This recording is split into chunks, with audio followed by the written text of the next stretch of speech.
enter and grace this occasion. And therefore, we shall request everybody to rise in honor of the centenary flame.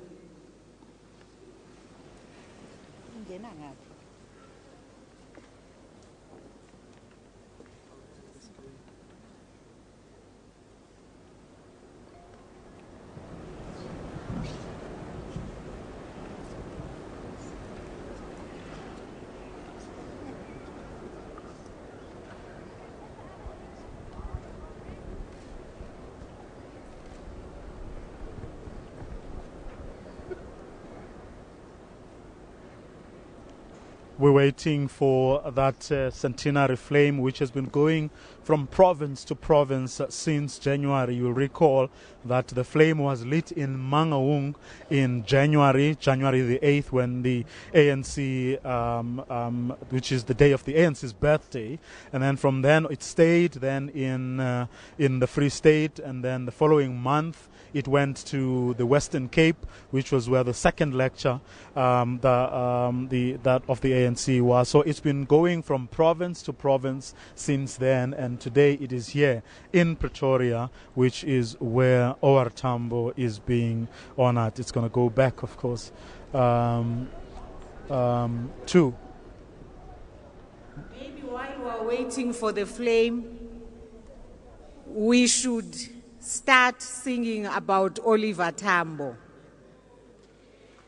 Oliver Tambo, Oliver Tambo, Oliver Tambo, haundaya twananli.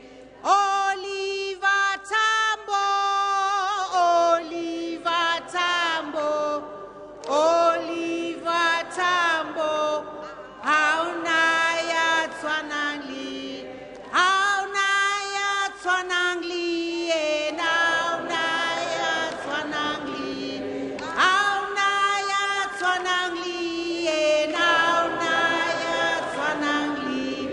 Oliver Tambo, Oliver Tambo, Oliver Tambo, haunaya twananli.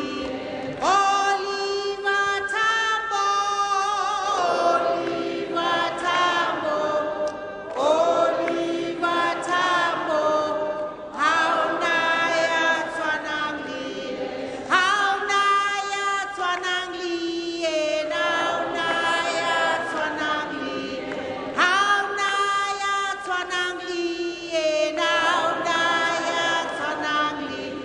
Nelson Mandela, Nelson Mandela, Nelson Mandela, haunaya twananli. Nelson Mandela, Nelson Mandela, Nelson Mandela, haunaya twananli. Fidel Castro, Fidel Castro, Fidel Castro, haunaya twananli yena. The flame is coming in.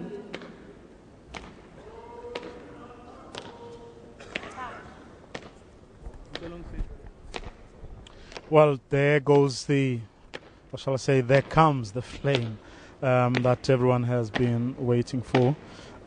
Usually members of MK have been carrying that flame from province to province. They would bring it in to the hall or the arena where these lectures have been taking place.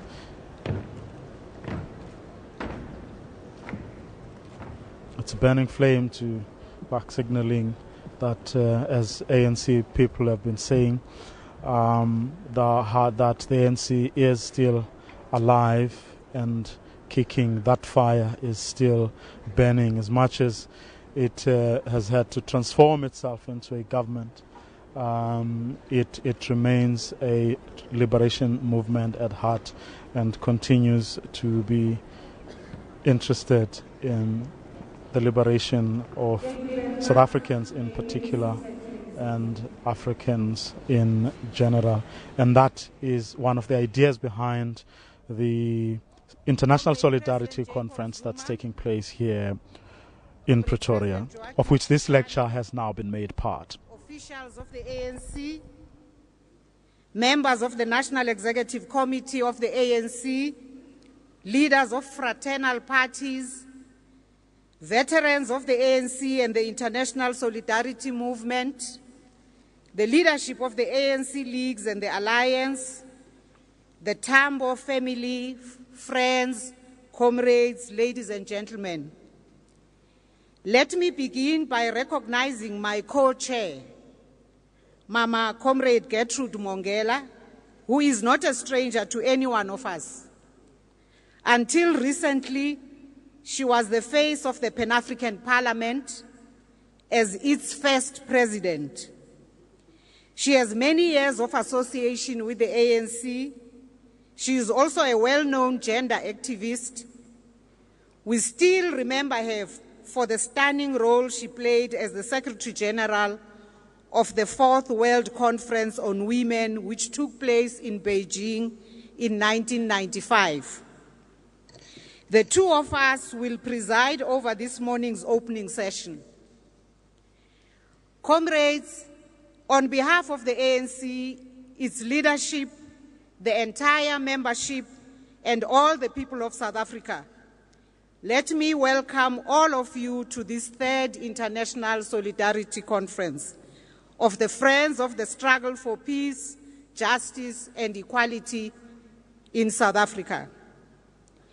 As the NEC of the ANC, we were directed by our 52nd National Conference, which took place in 2007 in Polokwane, to organize an event of this nature. We took this decision not only because of the contribution of international solidarity to what the ANC is today, but also because of the ANC's unflinching commitment to our vision of a better Africa and a better world. Equally importantly, we all now live in a world which has been continuing to experience unprecedented political, economic, social, and cultural challenges. A situation which compels all of us, especially those of us in the international progressive movement, to strategically regroup in order to share experiences as well as engaging in serious reflection, contemplation, and thus redefinition of an appropriate progressive agenda for the 21st century and beyond. Comrades, it is not for the first time that the ANC organizes a conference of this nature. The first time was in December 1987 in Arusha, Tanzania, where we brought under one roof our friends from all over the world at the time when the apartheid system was in the final days of its demise. At that time, our people had rendered the country ungovernable and apartheid unworkable.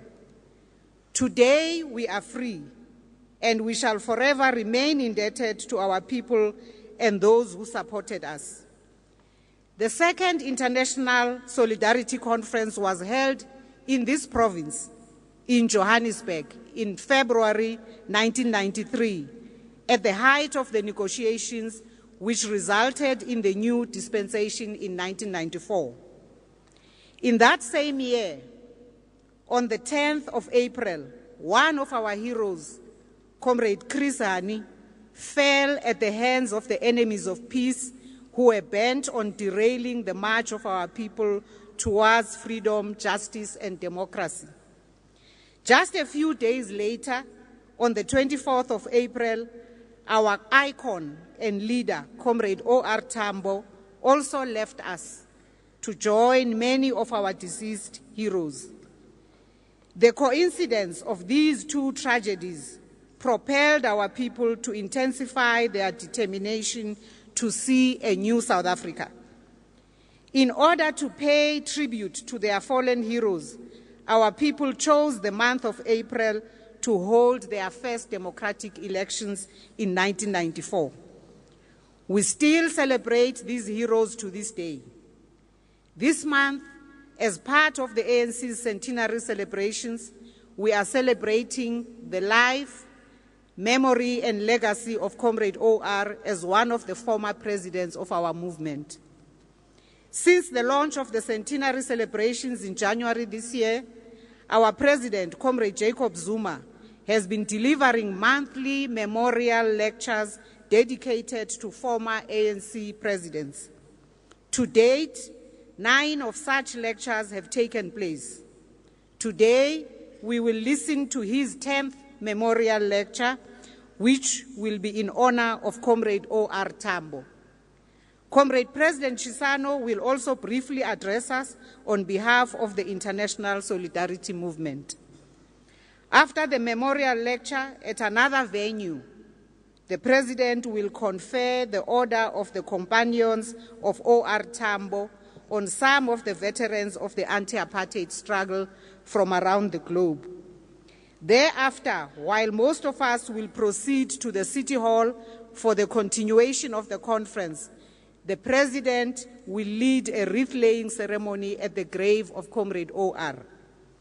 Comrades, perhaps if Comrade O.R. was in our midst today, he would repeat the tribute he paid to the friends of our struggle in his address to the Second International Solidarity Conference, when he said, and I quote, "When those in exile had to travel the globe to inform the peoples about the apartheid crime, it was a battle to find the means merely to live and a thankless task to generate the resources to fight against this crime.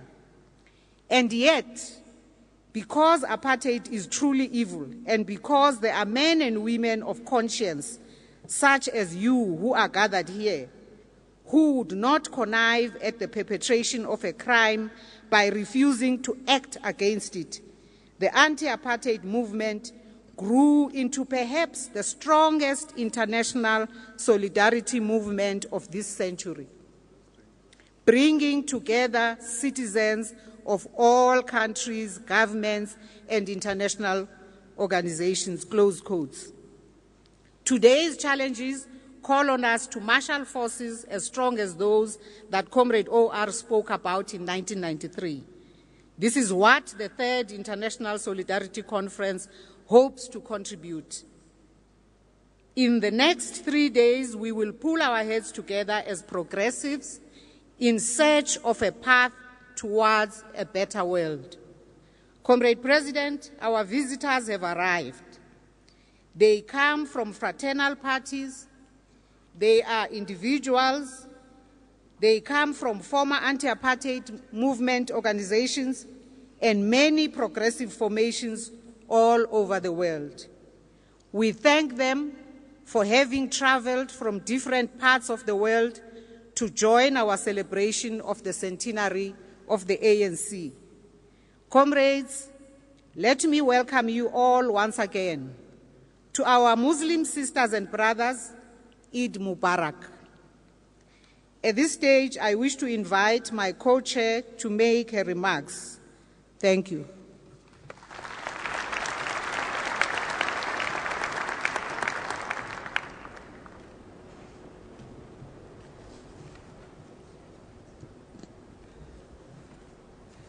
Thank you very much. Comrade President Zuma, in Swahili I would call you Ndugu. So allow me to use the word Ndugu. Ndugu President Jacob Zuma, Ndugu President Joaquim Chissano, Ndugu, all the Ndugus from ANC, members of the National Executive of the ANC, leaders of all parties, and veterans of ANC and the International Solidarity Movement, the leadership of ANC, may I say I'm so thrilled to be here standing in front of these great sons of Africa and daughters to just celebrate the 100 years of ANC. ANC is the oldest part, I think, on this continent, if not in the whole world.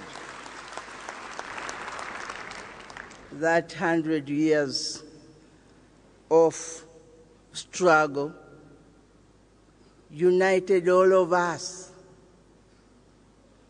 to the extent that in Tanzania, when we got independent, we had a song, and it's a popular song, that we shall put the torch of freedom on Mount Kilimanjaro to light to all corners of Africa, to all areas which are unliberated. And that's what we did. It was a privilege for us to be with you, comrades, during your struggle. Tanzania remains a home for all of us, and I think many parts of the world remained homes for ANC. It's a privilege to just say and stand here with my comrade,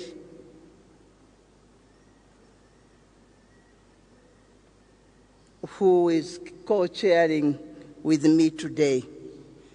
I knew her from a distance when she was at the University of Dar es Salaam, lecturing in literature, a young girl, vibrant girl.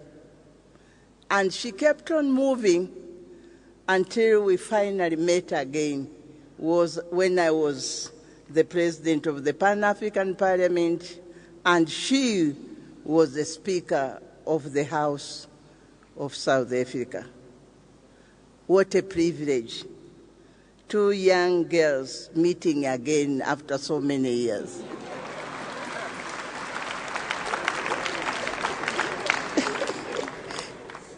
And today we are here conducting such an important meeting.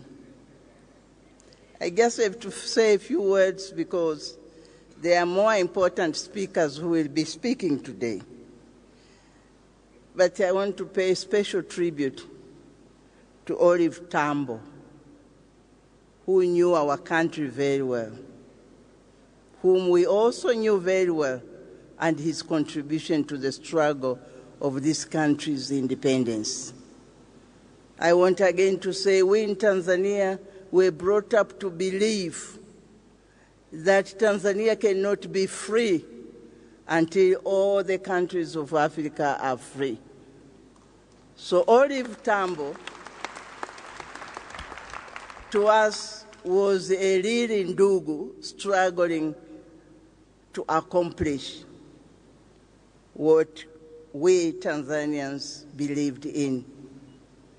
And today, as we celebrate him, we also celebrate those strong men and women who liberated this country.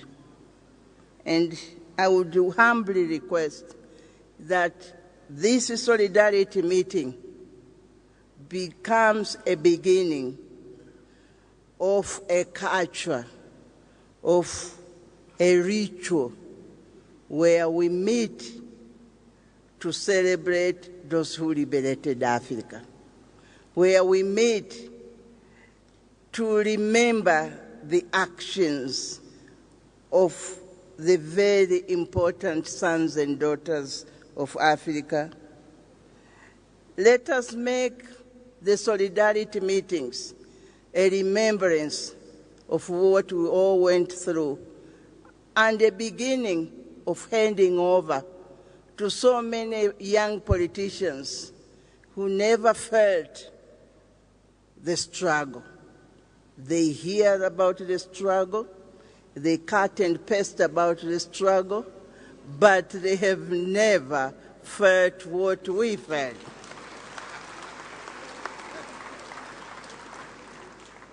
So, dear comrades, I would like to say, ANC, come what may, is what made this country today.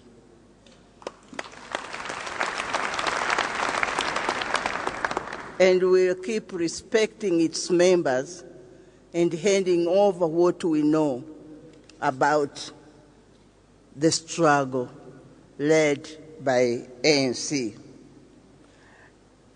My dear comrades,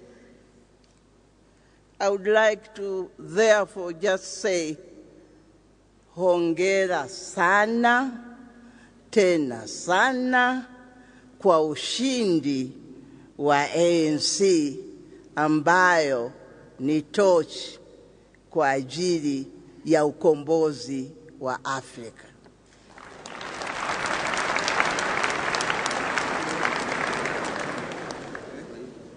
With those words, I want to say, power, mobilize all the women on the continent. We need that movement to be strong again. We need to move Africa now towards a united Africa with an economic power in the world.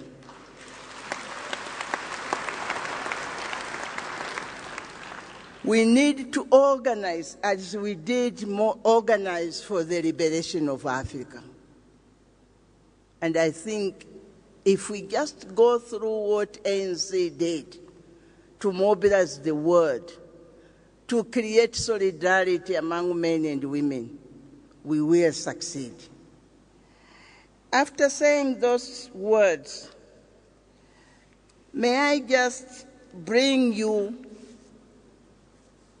to what happened yesterday. Yesterday,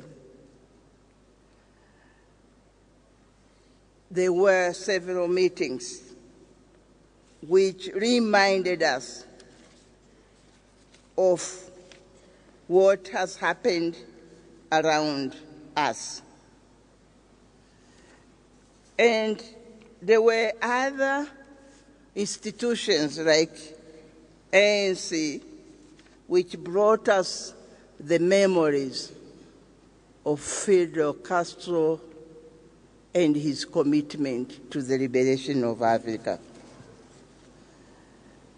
We had close friends who also worked to bring us to the attention of Sudan, Southern Sudan, the Palestinian question in the Western Sahara. I would therefore, in brief, share with comrades some of the ideas that came out of these deliberations. Delegates yesterday called on conference to honor Comrade President Fidel Castro with the highest honor possible for his selfless struggle. Comrade President's revolutionary leadership of the Cuban people and its spectacular and unending efforts to support the struggle of Africa for its liberation and the dignity of its people. Participants from a range of progressive political forces from all over the world expressed the serious concern of the prevailing dire situation of the people of South Sudan and Sudan, notably the unfolding genocide in the Nuba Mountains, South Kordofan, and Blue Nile. A call was made to all progressive forces to support efforts to stabilize Sudan with the required urgency. Activists attending the conference were united on the urgency of advancing the aspirations of the peoples of Western Sahara and Palestine for self-determination. Delegates called upon peaceful ways to confront with all the energy possible to the double standards of the known countries who have stood in the way of the right of Western Sahara people for a free and fair referendum, as well as the aspiration of the peoples of Palestine for an independent state. Delegates called for a renewed international push and a range of lobbying efforts to end Israel's settlements in the Western Bank and the harassment of Palestinian prisoners in jails of Israel. This is where we are beginning the solidarity meeting. The homework is not yet accomplished. We still have to continue beyond the borders of Africa. May I humbly ask the leaders of South Africa to recognize that this is our last stop of the freedom struggle. Please make it a home for all of us to come together every time we want a solidarity meeting, to see this as the last lag on the African continent as we start to mobilize our energies towards those countries which I mentioned and which were deliberated yesterday. After that, I also join my co-chair, Madam Mbete, Comrade Mbete, Dada Mbete, to say, welcome all of you, and let's put our minds together for a total liberation of humanity. Thank you very much.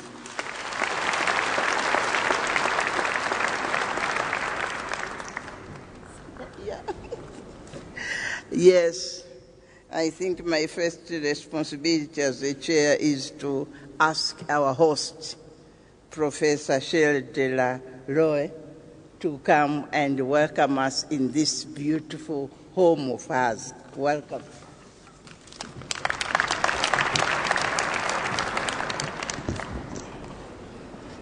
Thank you, Chairperson and Co-Chairperson. His Excellency, the State President of the Republic of South Africa and President of the African National Congress, Dr. Jacob Zuma, the Deputy President of South Africa, our members of Cabinet and all our ministers who are here present, our former head of state, and on this particular occasion, former President Chisano, to the National Chairperson of the African National Congress, to the members of the NEC and all the officials of the ANC, to the Executive Mayor of the City of Tshwane, Your Excellencies, Ambassadors and High Commissioners, and to all our distinguished guests, and particularly our international and national representatives and those who have played a part in the liberation of South Africa, and particularly a warm welcome to the members of the Tambo family. As Vice-Chancellor and Principal of the University of Pretoria, I am very pleased to welcome you to our university campus. I am especially honored to welcome His Excellency, the State President and President of the ANC, Dr. Jacob Zuma. Ladies and gentlemen, since its inception in 1908, the University of Pretoria has grown and changed markedly. We now reflect the great diversity of South African society. We have a student population of over 60,000 students, 45,000 of those full-time contact students. I'm also pleased to share with you that last year we graduated over 14,000 professionals and graduates who I believe will make an important contribution to the development of South Africa, but also the African continent as a whole. I'm particularly pleased to say to you, or to share with you, that at the end of last year we graduated 1/3 of all the professional engineers for South Africa, many of whom are making a difference on the continent as a whole. This particular venue, distinguished guests, is our University of Pretoria sports campus, the home of Amatuks, the newest football team in the South African Premier Soccer League. We are extremely proud of our sporting achievements and the contribution that we are making to the sporting achievements of South Africa and the African continent. And President, I do want to thank you in particular for acknowledging the contribution that the University of Pretoria is making to the distinction that we are making as a country and as a continent on the world stage. Thank you very much for your acknowledgement. Distinguished guests, as a public university in a developing democracy, the University of Pretoria has committed itself to educating graduates who will not only have high-quality degrees, but graduates who will demonstrate the qualities of good citizenship and leaders who will make a positive difference to our society and our developing continent, and particularly graduates who will stand for the qualities of peace, justice, and equality. We are honored to be the hosting venue for the O.R. Tambo Presidential Centennial Lecture. And what I particularly wish to mention is that the University of Pretoria, in fact, our law library is named the O.R. Tambo Law Library.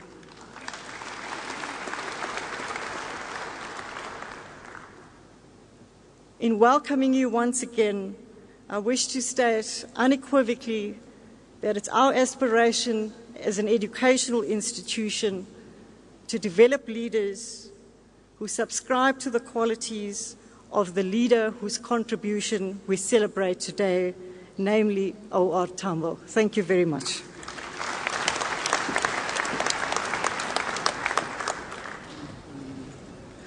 Thank you very much for your statement, and we are happy to be in your place, and congratulations on the football match you won, and keep it on. I have the honor to invite now the host mayor, Ndugu Gasiantisa Ramagopa. Well, thank you very much to the Joint Program Directors, His Excellency the President of the Republic of South Africa, Dr. Jacob Zuma, His Excellency the Deputy President of the Republic, Mr. Kgalema Motlanthe, members of the Diplomatic Corps, distinguished guests from the World Anti-Apartheid Movement, leaders of National Liberation Movements, leaders of the broader South African Democratic Movement, the Tambo family, comrades and friends, ladies and gentlemen. We take this opportunity to welcome you to the metropolitan city of Tshwane, the capital city of the new South Africa, and the host city of the 3rd ANC International Solidarity Conference.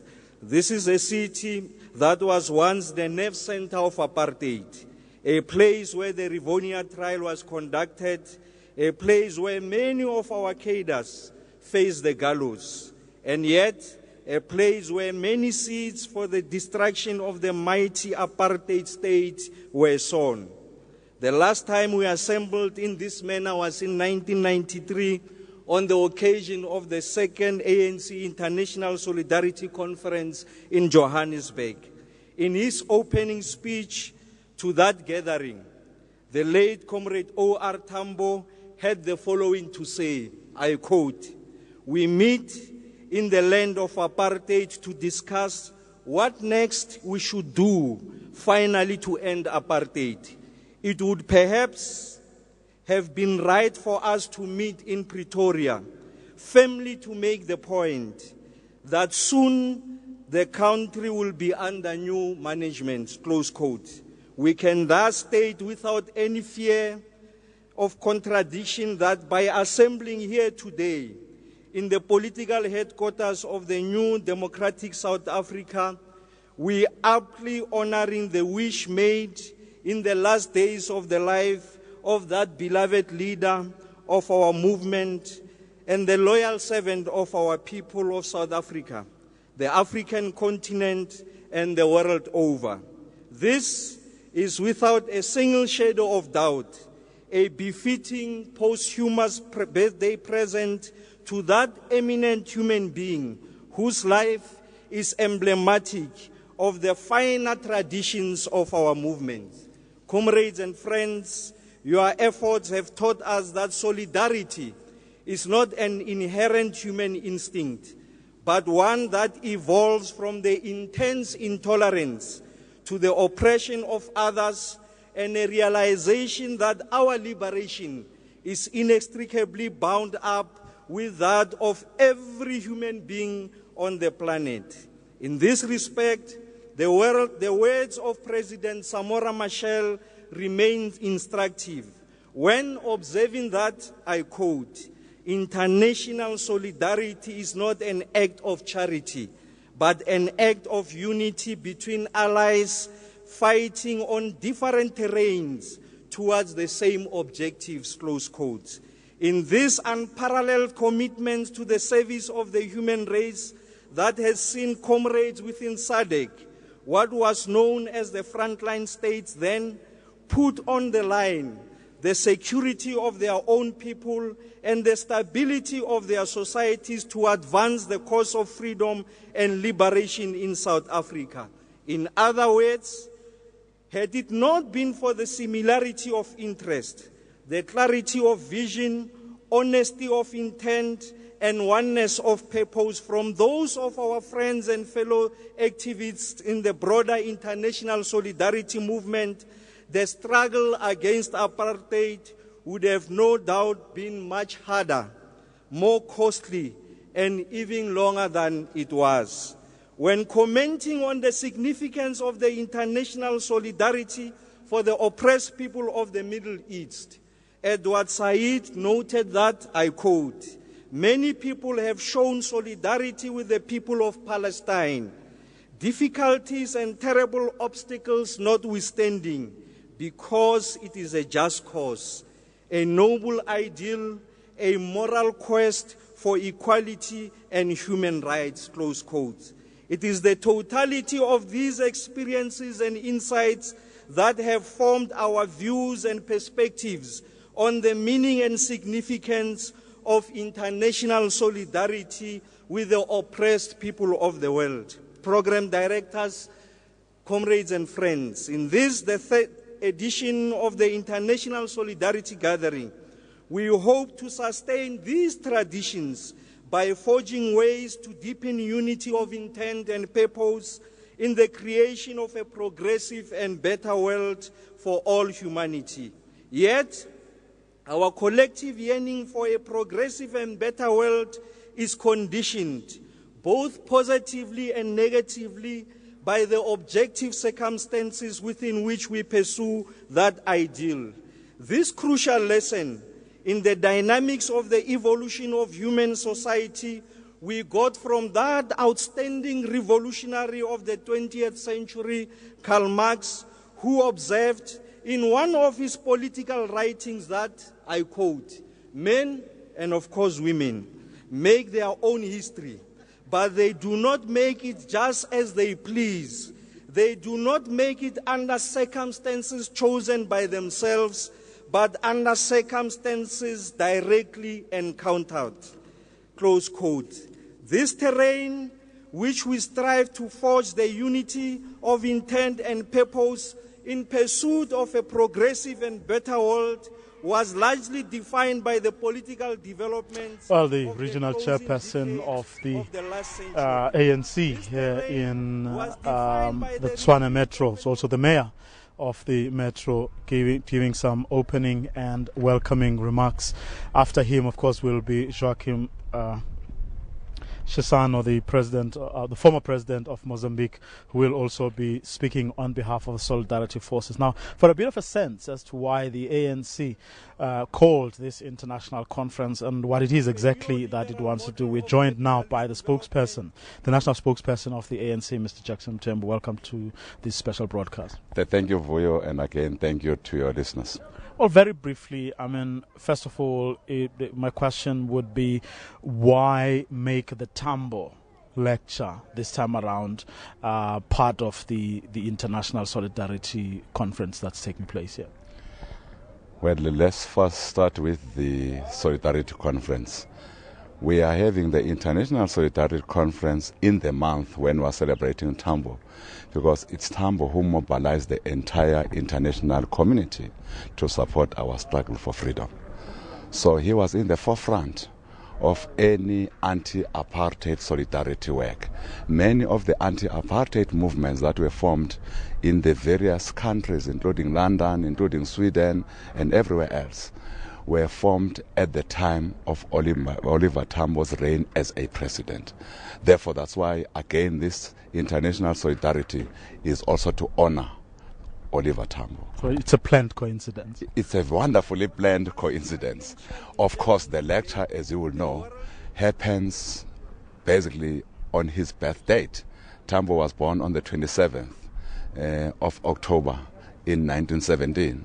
So we would have obviously liked to have the lecture tomorrow, but because of our planning for the Solidarity Conference, which is part of his honoring, we are having the lecture today. But of course it coincides with almost his birthday. We'll have a gala dinner tomorrow on his birthday. So that explains. All these are meant to honor the work that Tambo did to put our struggle on the world map and to let the entire international community support us in our struggle against apartheid.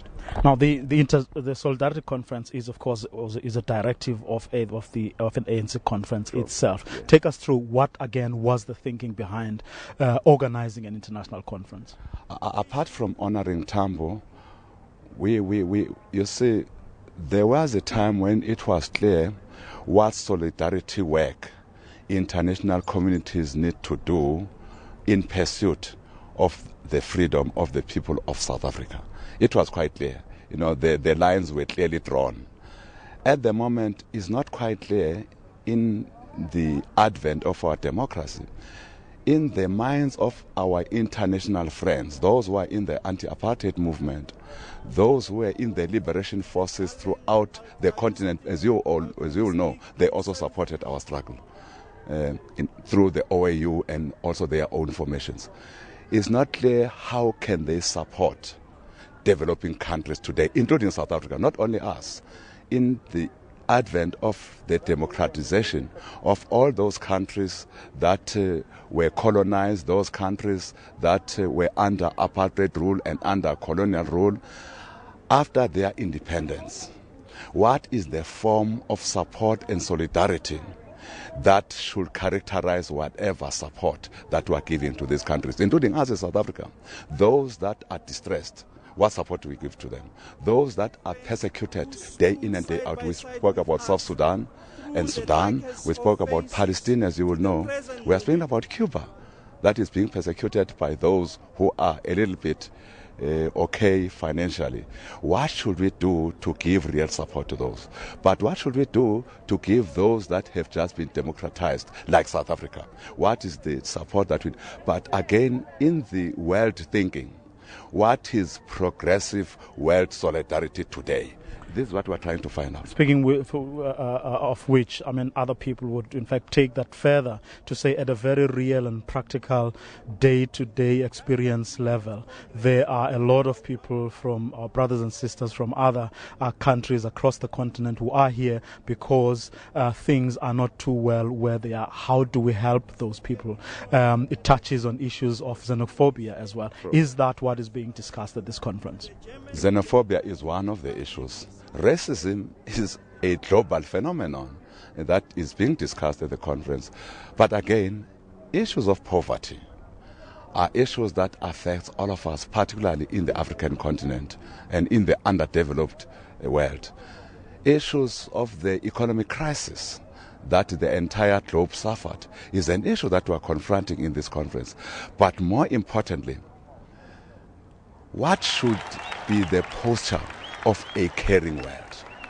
A world that wants to resolve all world issues through peace. That's the ANC stance. How do we resolve world issues through peace? We know the issues that are happening in Syria. We know what happened in Libya. We know what happened in the Arab communities, Algeria, Tunisia, Egypt. Indeed, that is part of the discussion. What happened that led to the what you called Arab uprisings or Arab Spring, as it is called? Indeed, we'll be visiting all these issues and saying, how can we avoid them? But how can we build, in a nutshell, a better world?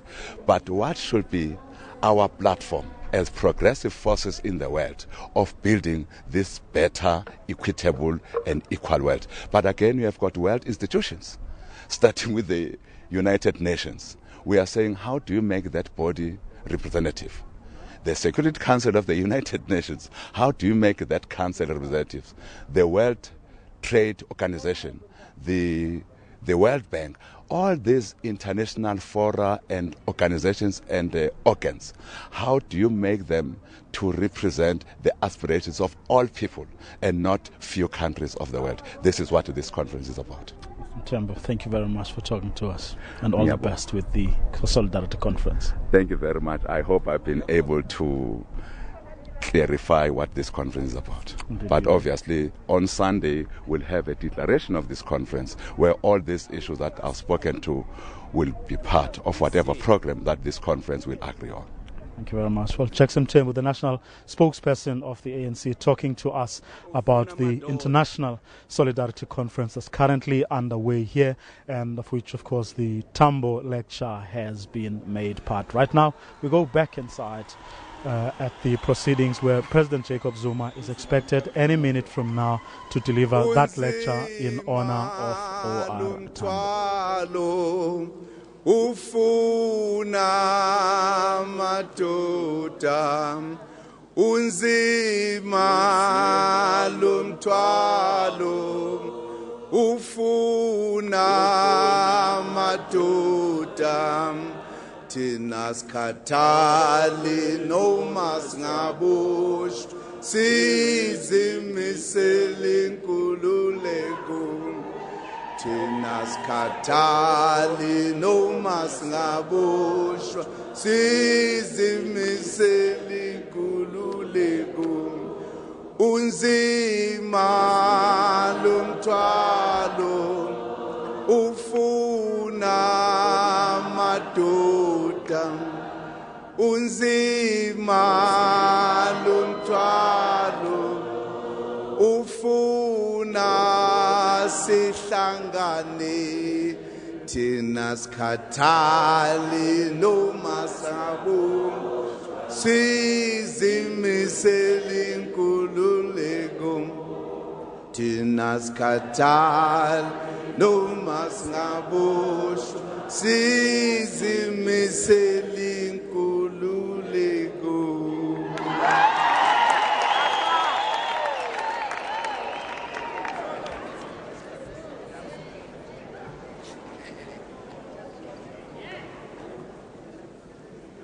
This is not part of the speech which I prepared,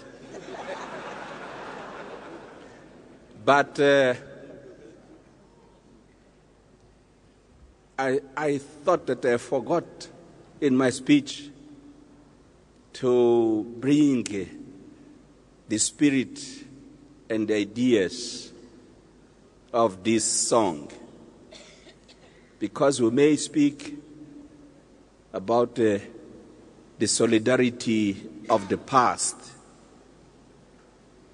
We may end the conference speaking about the solidarity of the past, about the liberation movements of the past, when we used to sing together this same song, which means that this load, this burden is too heavy It requires the efforts of all strong men and women. This is the essential of this song. It means it requires the unity of efforts because the load is too heavy. And we still have a very, very heavy load after the liberation. And we can name it, but I prefer to call it poverty. We have to eradicate in Africa. It requires a lot of solidarity. So this is the gist of this song. In that time, it is asikatale noma siobochwa. It means that whatever may happen to us, be arrested or not, but we are going to be together because we are firm fighting for our liberation.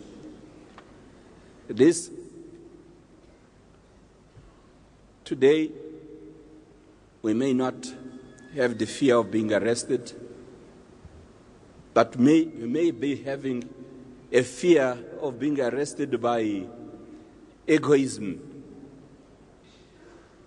arrested by the self-pride, by egocentrism, and therefore we fail in our role of fighting poverty, the second phase of our struggle for liberation, to liberate the men and women in the streets. Thank you, Comrade President Jacob Zuma. Your Excellency, Comrade Jacob Zuma, President of the Republic of South Africa,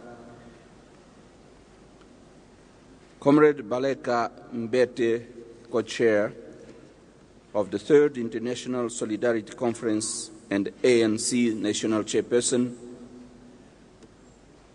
Comrade Gertrude Mongela, co-chair of the Third International Solidarity Conference and former President of the Pan-African Parliament and first women leader of our continental legislative body. Comrade Mayor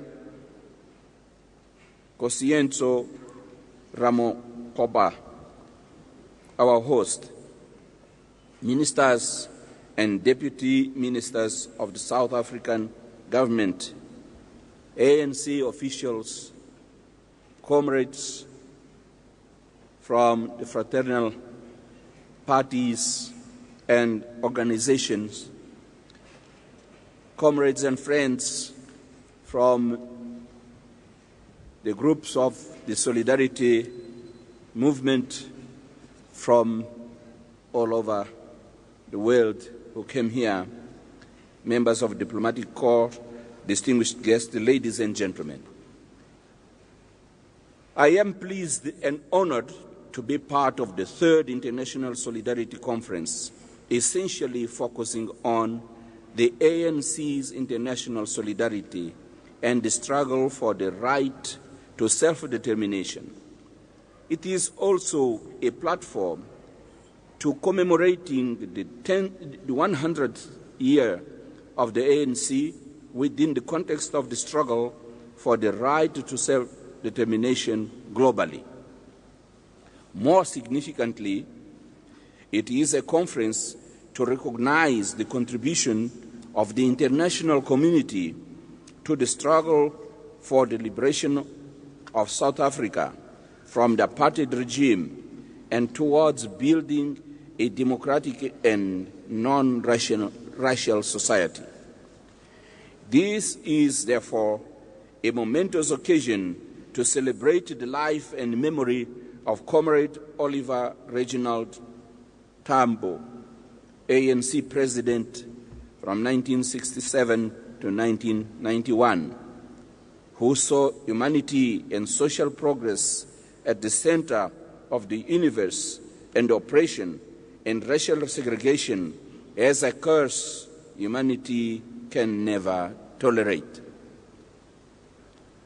We therefore seize the opportunity to incalculably thank the ANC and the government and people of South Africa for hosting this important conference. For some of us who were involved in the liberation struggle for our respective countries, Comrade Oliver Reginal Tambo was an icon of the struggle for self-determination and the eradication of racial discrimination on the planet Earth. It may be that his vision has not been fully materialized, but we have, over the last century, come a long way. This is why it is so important to use events such as this conference, to celebrate his life and his memory. At this juncture, I would like to focus my statement on two issues which I believe O.R. Tambo regarded as paramount in the liberation struggle in South Africa and in my own country, the Republic of Mozambique. I suppose this is why I am referred to in the program as Solidarity Veteran. I assume this is because we viewed the struggle of the people of Mozambique under Portuguese colonialism and the struggle against apartheid in South Africa as one and the same struggle. Both manifest struggle by the oppressed and racially discriminated people. That is why, in one occasion, when the population of South Africa was around 20 million and that of Mozambique about 15 million, Comrade Samora Machel, speaking at a rally in Maputo in the presence of Comrade O.R., said, and I quote, "In South Africa, you are not just 20 million people. We are 35 million. He meant that the apartheid regime should be aware that they were fighting against a bigger force beyond the oppressed of South Africa.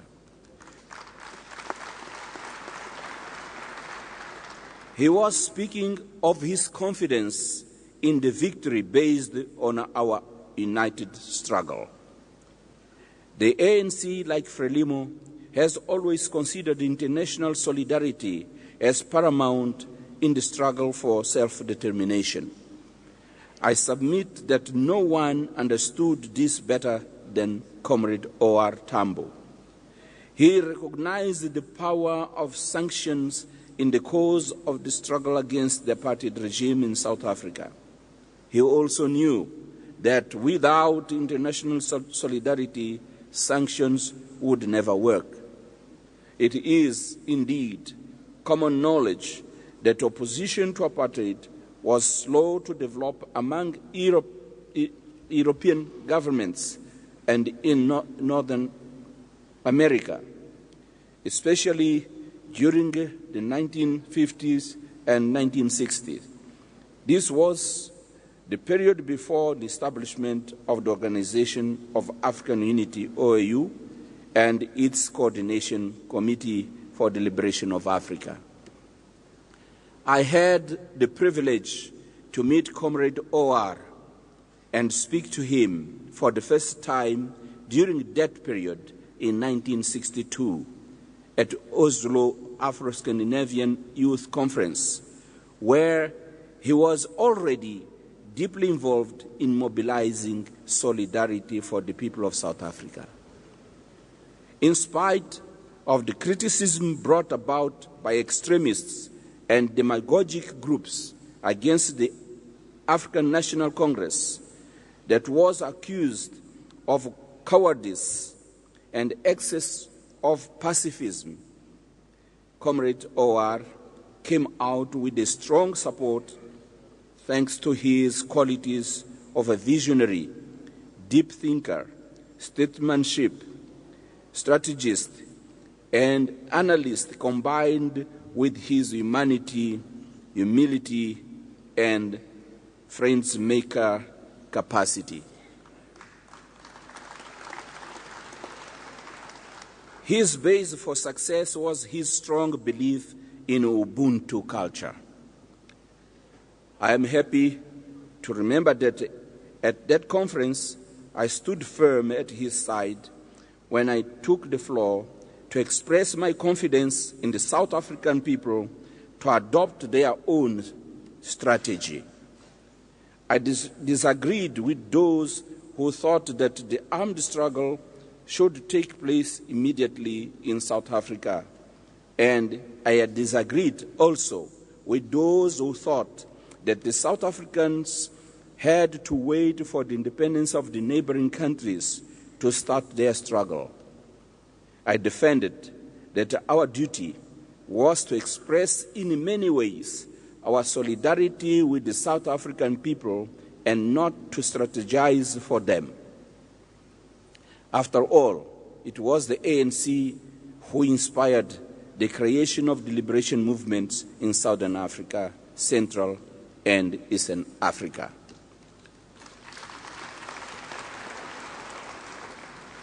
As he was about to leave the conference hall, I had a short conversation with him. In spite of the fact that I was half his age, he talked to me with high respect and kindness that touched me to the core. I was touched by his humility and caring for the people whom he met, regardless of their status or age. He congratulated me for my intervention, which in a way saved him to come out with delicate arguments of tactics and strategic nature. When I met him 3 years later in Dar es Salaam, the United Republic of Tanzania, and reminded him of our first encounter, he exclaimed, and I quote, "So, you are my fellow traveler," end of quote. And from that day, we treated each other as fellow traveler until the day he returned to South Africa. May we be all fellow travelers.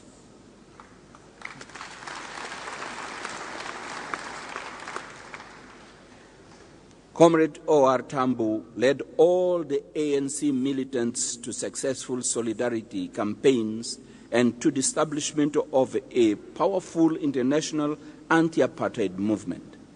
But more importantly, he was a leader who was able to promote and sustain the unity and the solidarity among the diverse diasporas of South Africans around the globe.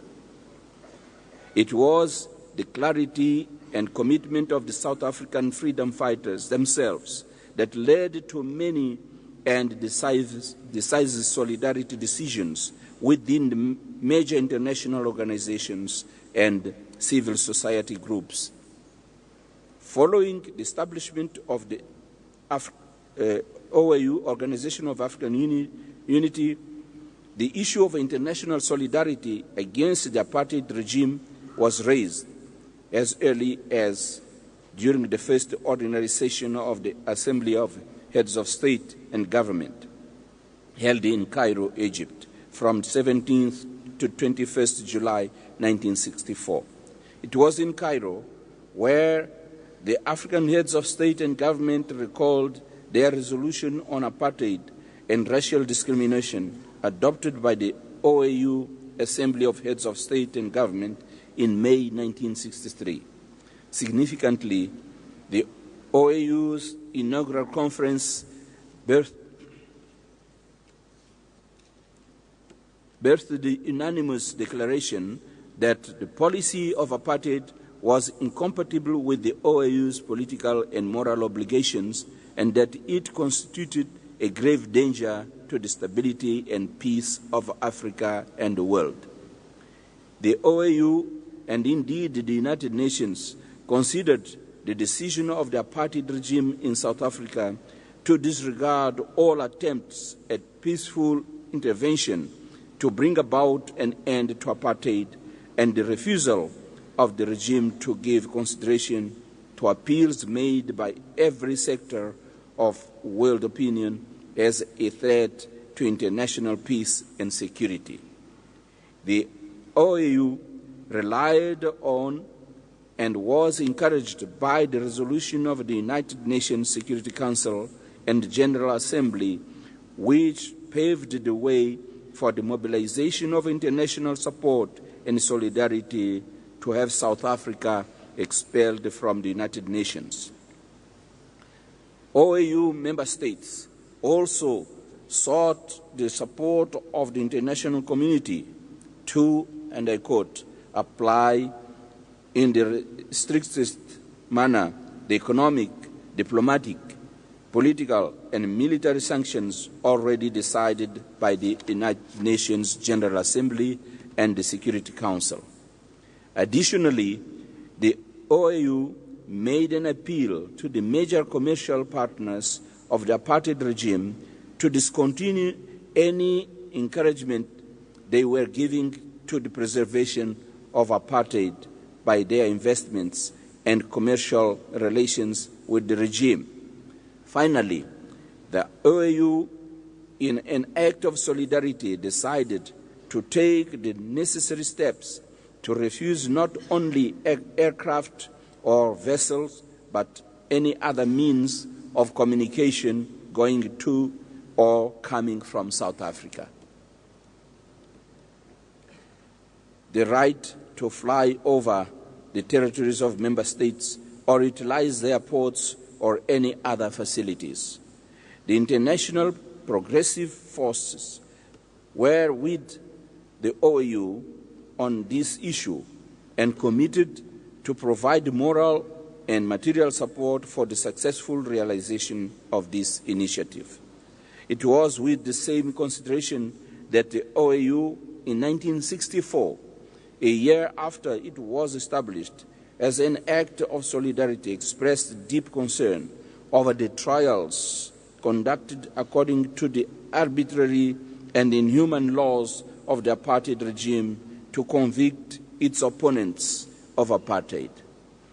The OAU was therefore distressed at the convictions of and sentences passed on African nationalists, predominantly on Nelson Mandela and Walter Sisulu. In this regard, the OAU decided to call for the release of Nelson Mandela, Walter Sisulu, Mangalissi Sobukwe, and all other nationalists imprisoned or detained under the arbitrary laws of the apartheid regime. Consequently, the second ordinary session of the OAU decided to extend the mandate of the foreign ministers of Liberia, Madagascar, Sierra Leone, and Tunisia, commissioned by the Assembly in May 1963 to continue their representation on behalf of the OAU member states at deliberations of the UN Security Council. As we celebrate the centenary of the ANC and celebrate the life and memory of Comrade O.R. Tambo, it is important to go back to history to assay what has happened and what needs to be done. Equally, it is important to recognize the role of the progressive forces at the level of the United Nations, the non-aligned movement, the Afro-Asian People's Solidarity Organization, the Commonwealth of Nations, and the OAU Coordination Committee for the Liberation of Africa.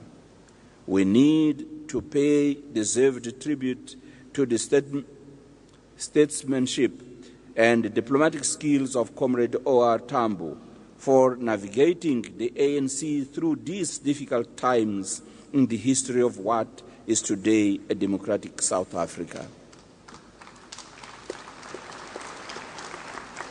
It is important to reiterate the fact that whether at the level of the OAU or the UN or other international organizations, Comrade O.R. Tambo spoke eloquently and convincingly on behalf of the people of South Africa. According to O.R. Tambo, I quote, "The fight for freedom must go on until it is won. Until South Africa is free and happy and peaceful as part of the community of men, we cannot rest." End of quote. Here you are today, 100 years later, and I think South Africans, white and black, together should be proud of your achievements. It is important to heal wounds and together use your past experience and the resilience of your people to build a better future for all South Africans. Our icon acknowledged the importance of the apartheid regime's economy, of which he categorically stated, and I quote again, "We believe that the world, too, can destroy apartheid, firstly by striking at the economy of apartheid South Africa." End of quote. It is now the economy of the people, white and black, and with the support of international solidarity, you should be able to reconstruct the country and its economy towards a democratic, non-racial, non-sexist, democratic, developmental state. Distinguished guests, Excellency, ladies and gentlemen, in my view, international solidarity contributed substantially to the end of apartheid. Clearly, the most significant move in this regard came from the OAU, the United Nations, as well as the Commonwealth, not ignoring all the what we used to call the solidarity groups, which you could find in all countries in Europe, whose governments were siding with the apartheid. I have already provided an overview of the role of the OAU. As for the Commonwealth of Nations, it is important to recall that when South Africa's white minority voted in 1996 for the country to become a republic, the government applied for continued membership of the Commonwealth, but met with considerable opposition. It is common knowledge that when Verwoerd recognized the mounting international solidarity with the ANC and other partners in the struggle, he decided to withdraw South Africa's application, notwithstanding that in actual fact South Africa was expelled from the Commonwealth. We know that as a result of international solidarity, in 1973, the United Nations General Assembly rejected the credentials of South African delegation and thereby denied South Africa its seat at the United Nations. We also know that the UN Credentials Committee did not go far enough to expel South Africa from the UN. It only promised action in the following years.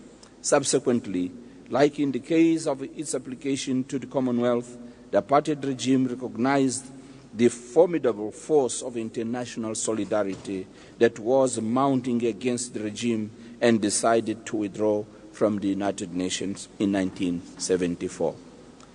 It is common knowledge that as a result of the international solidarity, the apartheid regime was expelled or withdrew from several major bodies of the UN, including UNESCO, the Food and Agriculture Organization in 1963, and the International Labour Organization and the World Health Organization in 1964. Perhaps the most significant of all these was the establishment of the UN Trust Fund for South Africa in 1965. Thanks to the political will and commitment of the World Progressive Force, a series of embargoes and sanctions were also imposed. They included the sale of military weapons to South Africa in 1963, a mandatory arms embargo on 4th November 1977, as well as sports and cultural boycotts. All these had the support of, while either two, demonstrating the commitment of the international community to contribute substantially towards the end of apartheid in South Africa. We in Mozambique experienced and enjoyed the same international solidarity, although on a different scale. Again, let me emphasize that inasmuch as we recognize the importance of international solidarity, we also need African solidarity. We therefore need to rekindle the spirit of the founding fathers of the OAU, including Comrade Oliver Tambo, and to strengthen the spirit of Pan-Africanism. It is our hope and the expectation that the new leadership at the level of the OAU, Dr. Nkosazana Dlamini-Zuma, will take the issue of African solidarity and spirit of Pan-Africanism seriously. In my view, this constitutes the basis for building sturdy international solidarity for the economic emancipation of the continent and for international peace and security. We, as members of the Forum for Former African Heads of State and Government, have already pledged our support to her and assure her that we are retired but not tired.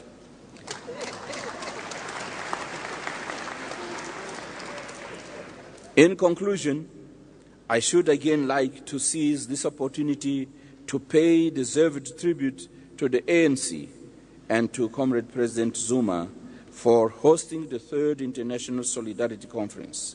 We look forward for a roadmap to urgently re-establish historic links with progressive forces and to restore the hegemonic voice of progressive forces in global political and economic relations.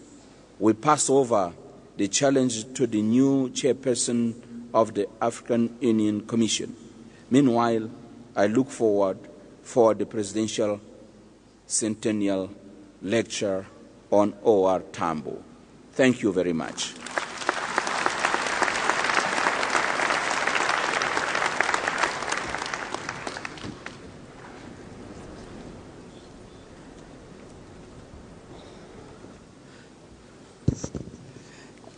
I thank Your Excellency for that in-depth speech, which I think has brought us back to where we came from and where we are today.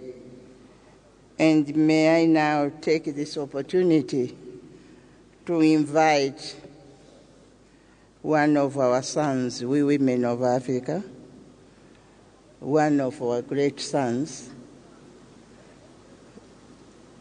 President Jacob Zuma. He joined the ANC in the early 50 years, in the time of President Chief Albert Luthuli. He has since served in various capacities under 3 more presidents: President Oliver Tambo, Nelson Mandela, and Thabo Mbeki, serving under these very wise and committed people. I'm very sure that you have gained a lot of experience to share not only with South Africa, but also with Africa as a whole. He contributed as a trade unionist in the underground as a member of the AMK. in the intelligence field, especially while in exile. Tough job. He was one of the few cadres in the cadres in whom President Oliver Tambo had confidence and who played an important role in the transition to a new dispensation in South Africa.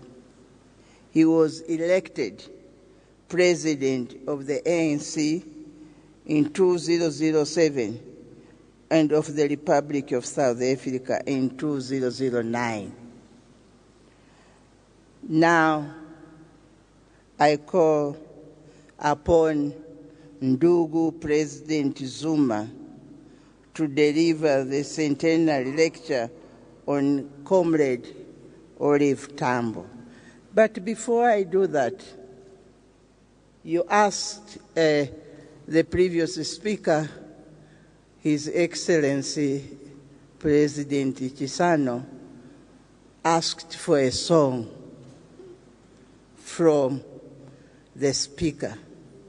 It's not fair for me to ask you to sing for us, but can I offer you an African women's congratulatory message which will make you rise and come to give us the lecture.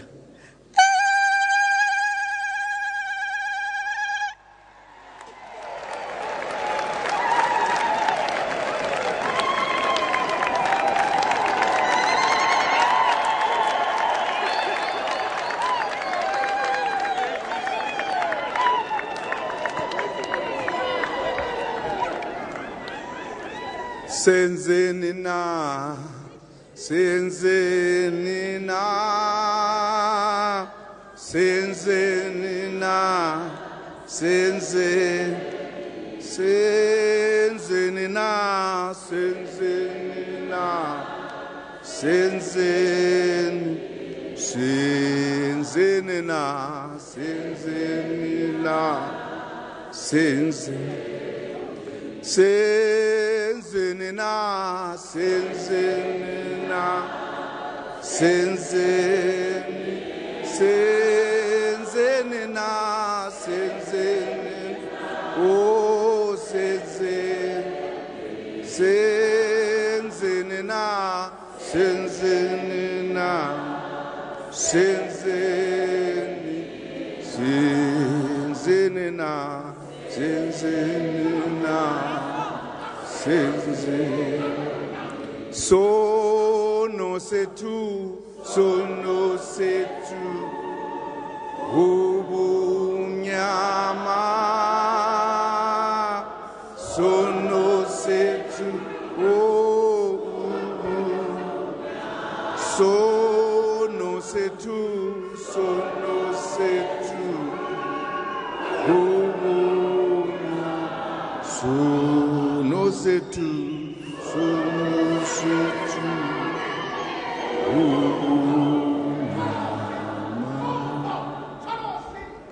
somlandela, somlandela uTambo, somlandela yonke indawo, somlandela, somlandela uTambo lapho eyakhona somlandela, somlandela,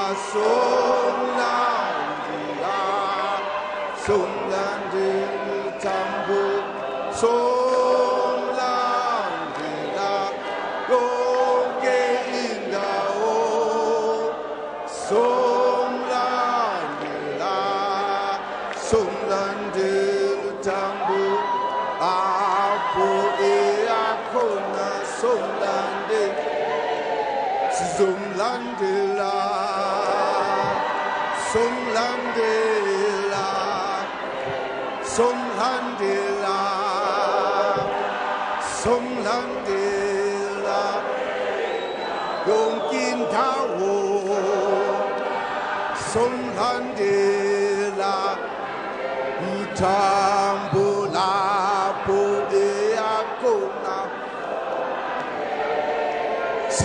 Somlandela, Somlandela, Somlandela, Somlandela, Yonkintawo, Somlandela, Tambo lapo eakona. Somlandela, Somlandela, Somlandela,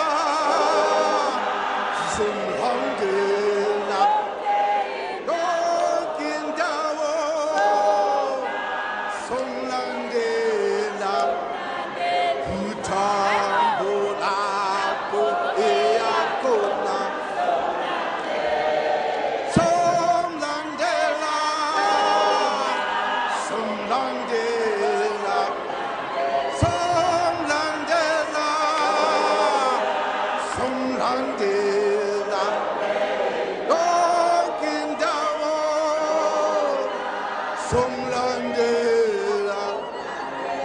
Tambo lapo eakona.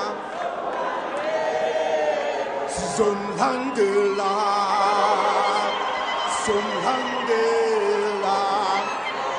Somlandela, Somlandela, Yonkintawo,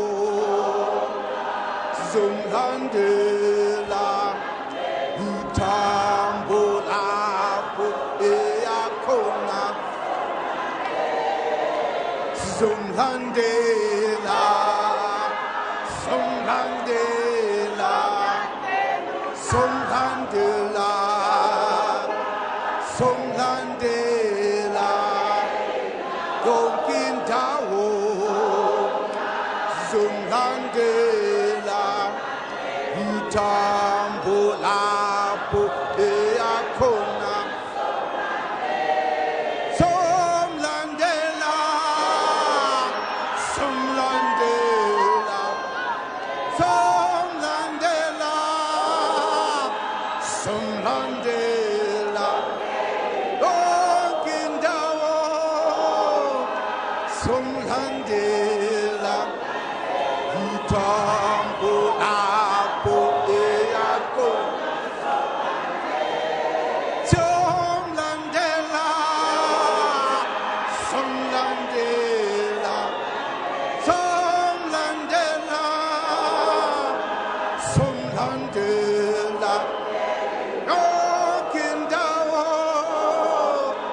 Somlandela, Tambo lapo eakona.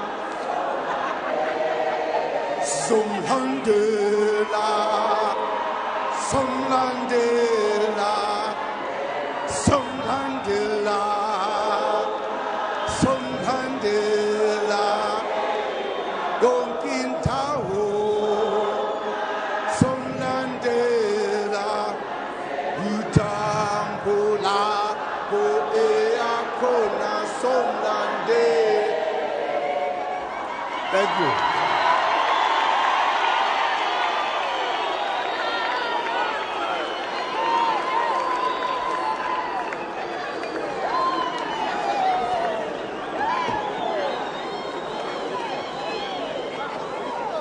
Thank you very much, comrades.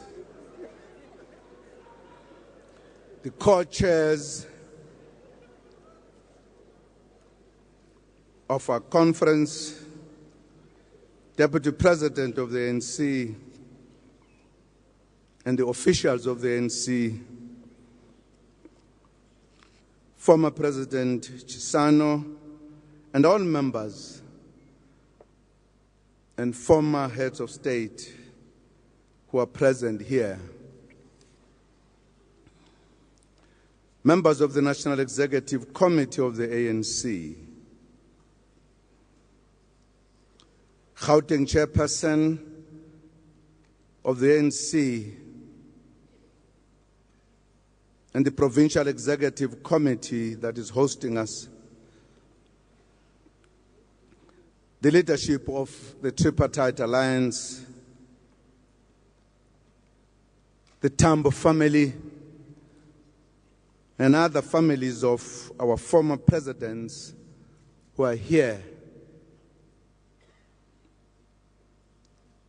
esteemed recipients and nominees of the Order of the Companions of O.R. Tambo, our esteemed international guests, leaders and representatives of the political parties taking part in this important solidarity conference, members of the diplomatic corps, our Vice Chancellor of the University of Pretoria, comrades and friends, it is with utmost humility and respect that I stand here to deliver Comrade President O.R. Tambo Memorial Lecture during the 3rd International Solidarity Conference.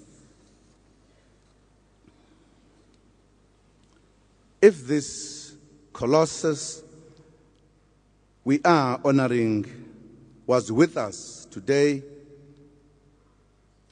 he would have been delighted to see that the International Solidarity Conference is being hosted in Pretoria.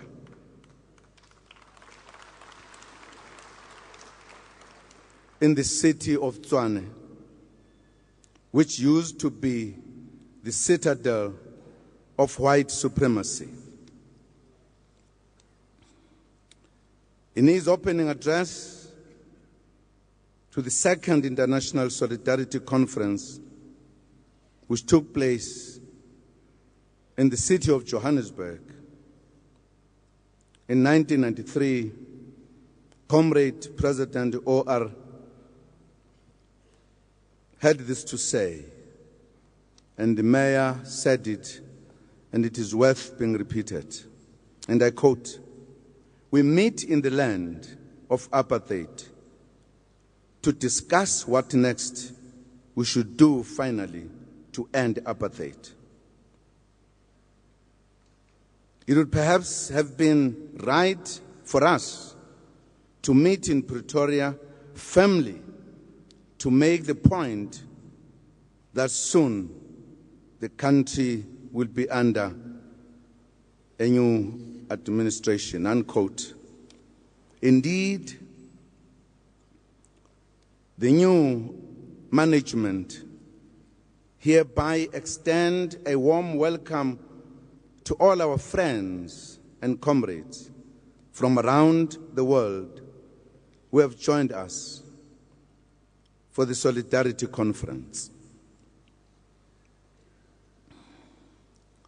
Perhaps more important than any other time, when the world is faced with challenges that seem to be difficult to resolve, I think the question that stands very strongly to the leadership who are attending this conference is, what is the position of the progressive forces today globally?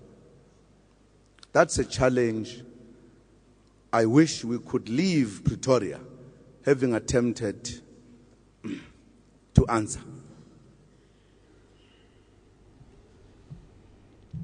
Is the voice of the progressive heard in the international community today? If yes, is it heard strongly? What is it saying to the challenges that face humanity? It's a challenge that we need to take as leaders of the progressive organizations, so that our meeting is not just a meeting for the sake of a meeting. It is a meeting to try to seek solutions for humanity. It's a serious challenge. It is often said of the first president of independent Ghana, Kwame Nkrumah, that he is a reminder not of what Africa is, but of what Africa should become. In the same vein, President Tambo remains a symbol of what a free and democratic South Africa should be and should be like through his legacy of selflessness, humility, and supreme love for this country and its people. Oliver Reginal Tambo still is, and will always be the pride of the African National Congress.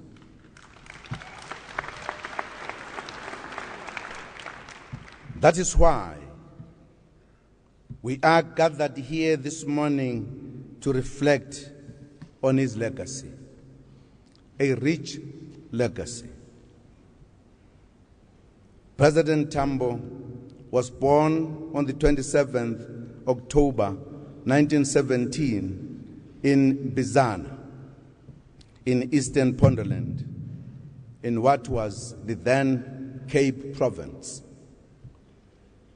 He would be turning 95 years old on his birthday tomorrow, had we been graced with a few more years of his life.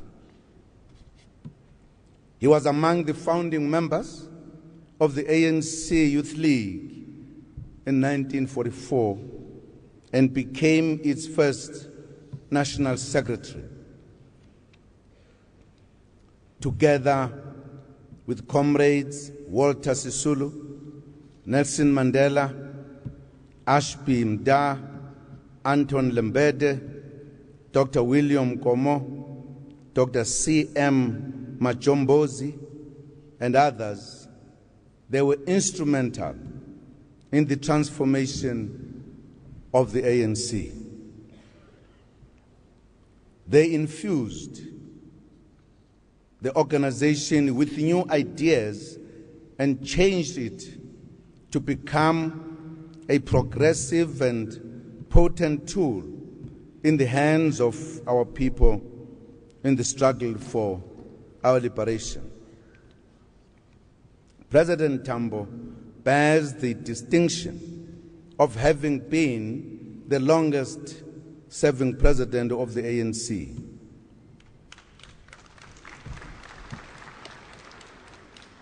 When Chief Lutuli died, he became acting president for a long period of time until he was formally elected to the position of the president by the NEC at the time. He led the organization during one of the most difficult and trying moments of the liberation struggle. The ANC had been banned and had gone underground. As the deputy president, he had been asked to go and establish the external mission of the ANC. At this time, the ANC was convinced that it needed to canvass the world, firstly to accept and appreciate the position of the liberation movement, but also to isolate apartheid. It had therefore taken a decision to send one of his best, one of his number two in the leadership, in the person of President Tambo, to leave the country in 1960.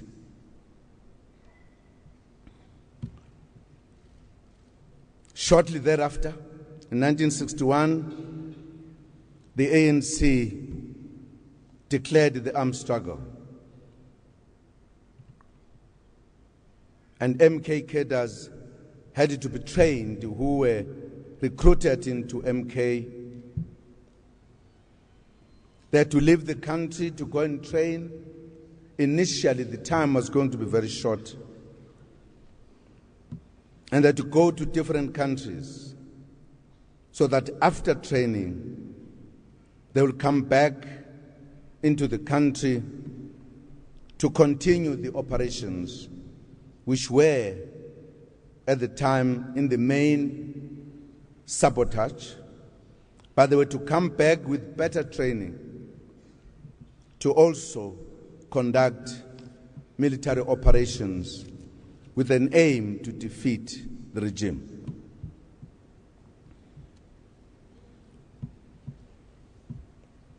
As this was happening, the enemy dealt a heavy blow to our movement in 1963. Its core leaders were arrested and later sentenced to life imprisonment, among them the Rivonia trialists.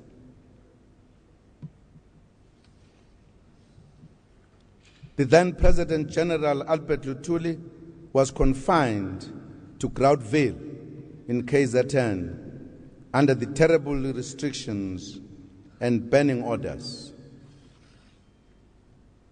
Provincial leadership, as well as regional and small units of MK and underground structures, were also dealt a heavy blow through detentions.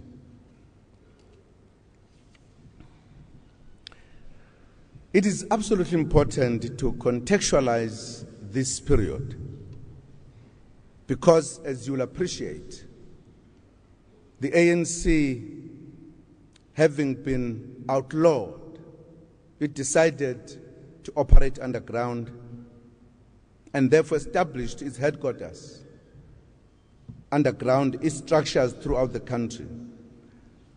So the mass arrest that dealt a very heavy blow meant that the situation had to change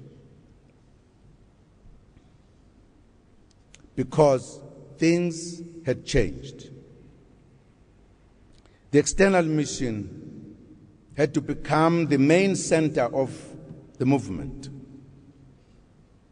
And indeed, that happened. It needed a leader of President Tambo's caliber to be able to pick up the pieces and reconstruct not just the external mission, but the ANC and its headquarters in every part of the movement. President Tambo became the glue that held the many facets of the ANC together during that difficult period. You can imagine at the time when you were told the commander of MK, Mandela, and all the key leaders of the ANC were arrested and they are now in Robben Island.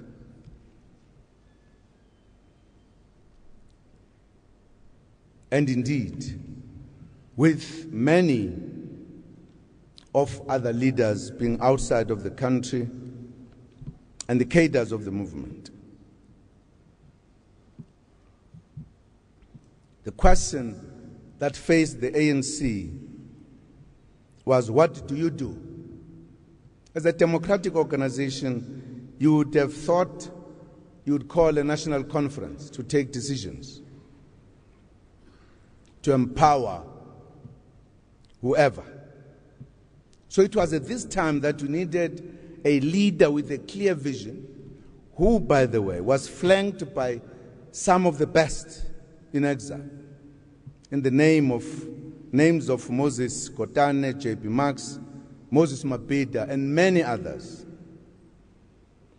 So a decision had to be taken that the struggle must continue and the ANC must be built more strongly outside of the borders. What must remain inside the country, it must only be the underground structures structured differently so that each province will have its own not linked to the other, so that if an arrest came, the 1963 happening should not affect the organization. It had to be organized differently.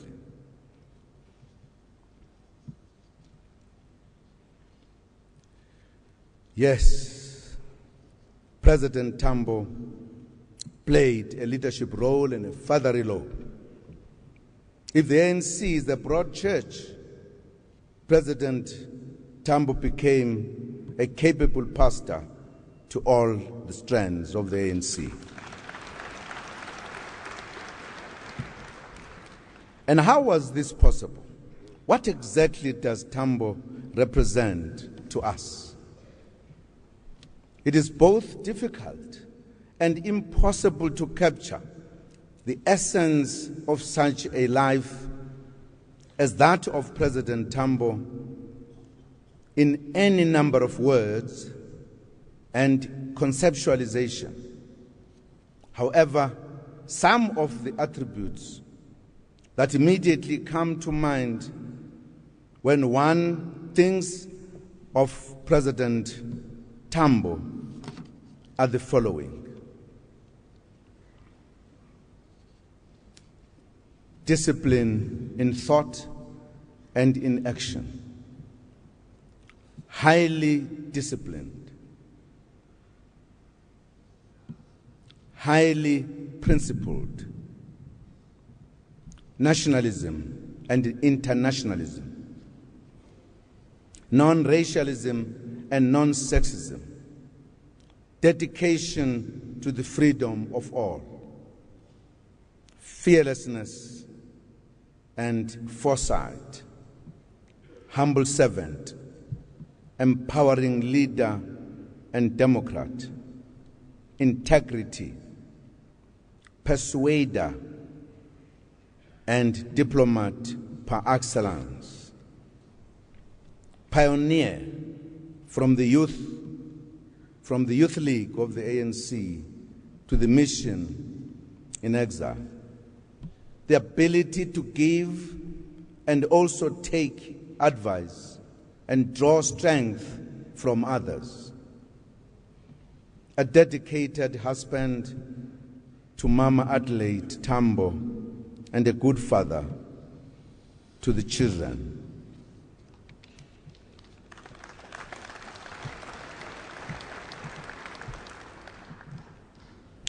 In fact, he fathered all of us in exile. These qualities were demonstrated in various ways as he built the movement and its cadres, thus contributing to some of its tried and tested traditions and character. It is more from him that we learned to operate as a collective. The discipline of the collective remains a fundamental trait of disciplined cadres of the ANC.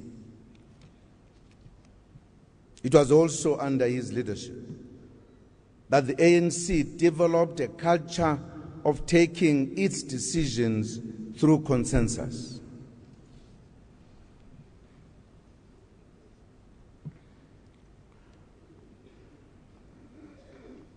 He was also an exceptionally good listener.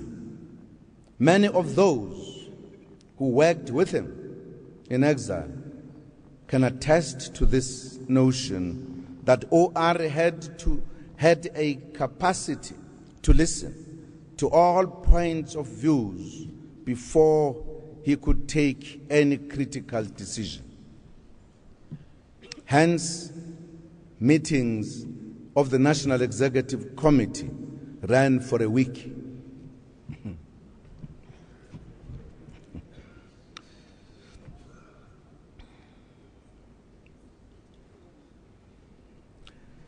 OR was a very careful leader, a very great thinker.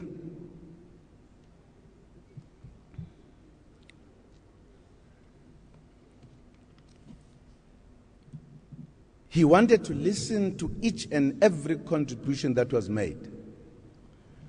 Even if you thought your contribution was not important, to OR it was important.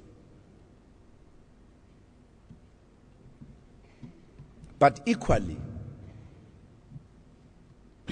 you should not have thought your contribution was the best and the only one. Because OR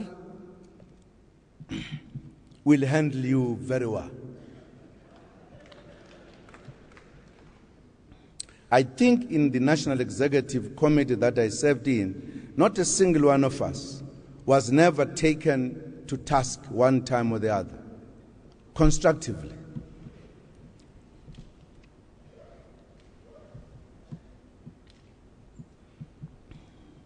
He was indeed a father figure who brought hope when the situation was difficult. He also believed passionately in building leadership and capacity within the ANC. Many of those who became leaders of the ANC in the post-liberation period were personally groomed and developed by him. It was his leadership style as well that made a success of the consultative Morogoro Conference in 1969, which symbolized the ANC's ability to transcend divisive tendencies. The conference also symbolized the triumph of non-racialism as the key principle of the organization and the alliance. Up until Morogoro, the structures of the ANC were not necessarily populated by all groups. The National Executive Committee of the ANC only had Africans as members. The question was, how do you utilize the talent and capabilities of those who are not Africans? So Morogoro brought the first step under Tambo's leadership that you must have a structure senior enough to take decisions to accommodate those very capable leaders, among them Joe Slovo, Dadu, and others. And then the Revolutionary Council was established, which then did not use the ANC constitutional point at the time that they could not be members. That was an important development step of integrating leadership.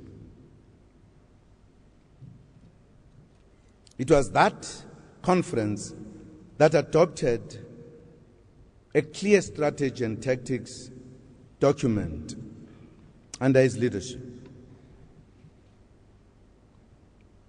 It was also Tambo's force of example which calmed tempers in the camps when disputes about basic necessities, discontent with some leaders would have arisen. We all knew that when President Tambo came, no matter how deep the problems were, they would be resolved. The leadership that he provided to Umkhonto Wesizwe as Commander-in-Chief of the People's Army was inspiring to many young freedom fighters.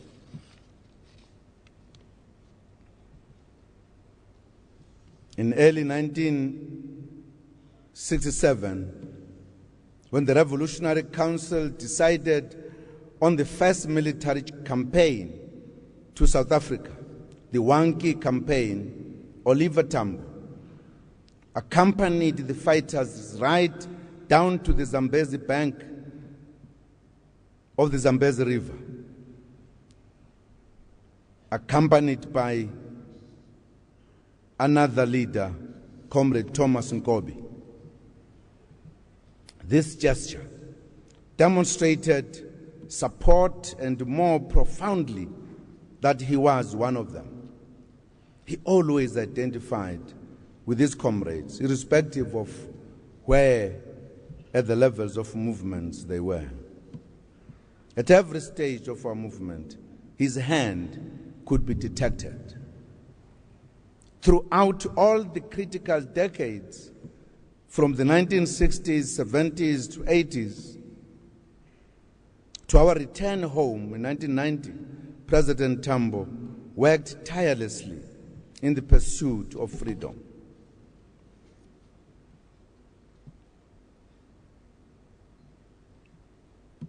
On 8 January 1985, he delivered his most dramatic speech, calling on people to render South Africa ungovernable, following the July 1985 state of emergency.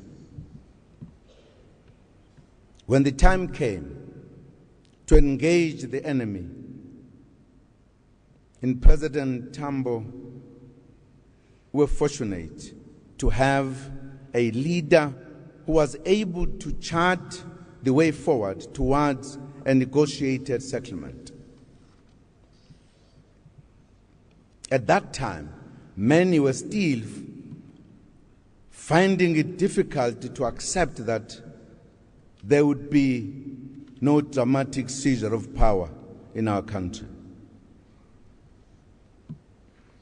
He understood at the time that the apartheid regime was irreversibly cornered by the forces of liberation led by the ANC. He had come to know this through his own political work and various reports he had received from political, military, economic, and intelligence that the time was right for such an engagement.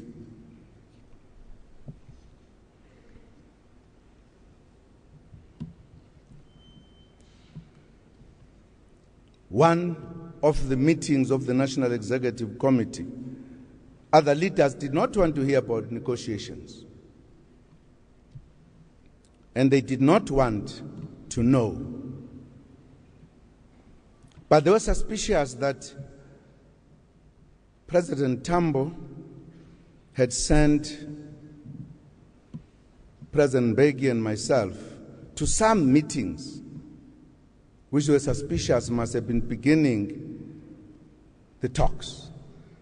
And they pressurized us to give a report, and he was not in the meeting.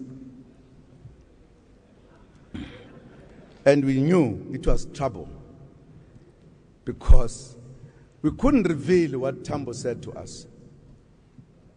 And they were very serious, and if you know them, the Joe Mudises, the Joe Slovos, everybody. Comrades, tell us, what's happening? What's happening? So we said, no, we report to the president, nobody else. If you want to know, ask the president, not us. Because they thought they found us, they're going to deal with us. A process had been unfolding under his direction of engaging the Afrikaner intelligentsia. It was him who noticed that the time had come to engage the Afrikaner intelligentsia, to make them understand that war would bring destruction. We needed to solve our problems, and that perhaps we should talk to the Afrikaner intelligentsia outside the structures of government. Thus, the many meetings and consultations that you must have realized and noticed. Former President Comrade Thabo Mbeki played an important role in this engagement process. From the time he sent former President Mbeki and I to initiate a dialogue with the oppressors to the onset of the process of negotiations, And indeed, President Tambo's leadership and counsel were invaluable. He could see things long before we could see them. Comrade Mabhida one day, in a relaxed mood, described President Tambo as an exceptional leader. He said, Tambo can see things 3 years before we all see them. And it was true.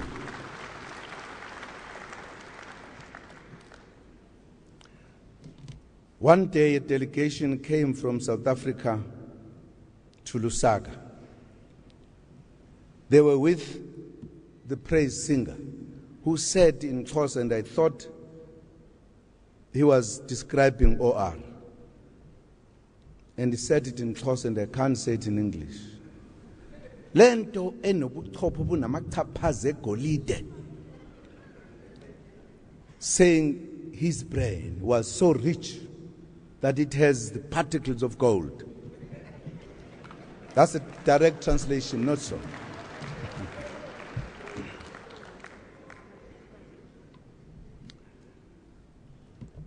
From the release of President Nelson Mandela and other political prisoners, the unbanning of political organizations, to the watershed first democratic election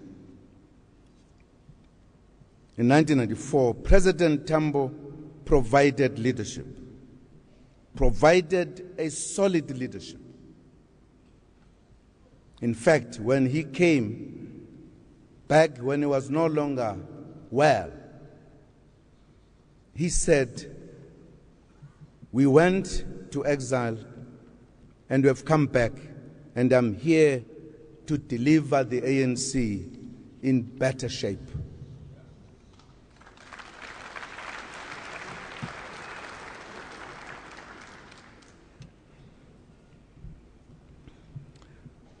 OR was a very thinking man, very clever, but also very articulate. You could not pick an argument with OR and hope to win it, because he will never pick up an argument if he knew he was not convinced and correct. Very clever. In fact, one day, Mandela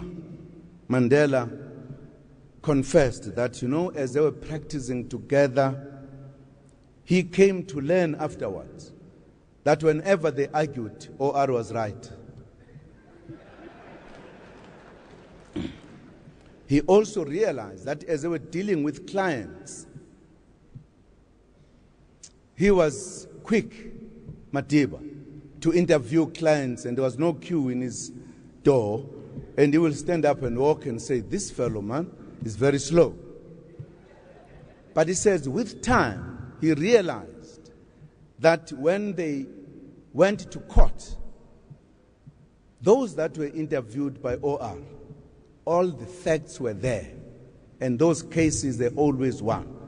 He, Madiba, had lost other facts because he was in a hurry. So he says he came to one conclusion, that once OR picks up an argument, rest assured he's right, you are wrong. Because he would not pick up an argument without giving it a thought. In one National Executive Committee meeting held in Angola, when he had been acting president, I think it was in 1977, and the National Executive Committee said, this acting is wrong. He must now be elected full president. Why is he acting? He's acting for who? So a debate ensued. I can tell you it was a whole day. The entire National Executive Committee was on one side. OR was alone, arguing with the National Executive Committee. He asked, why must I stop acting? And the NEC went with every reason. And he said, no, I've been acting, nothing had gone wrong. People said, no, but we need to be given full respect. He says, I've been given the full respect. Wherever I've been going, what's the problem? But that indicates the nature of the man, because he thought the core leadership in this country was arrested in Rivonia. It was a collective, and this collective was on Robben Island.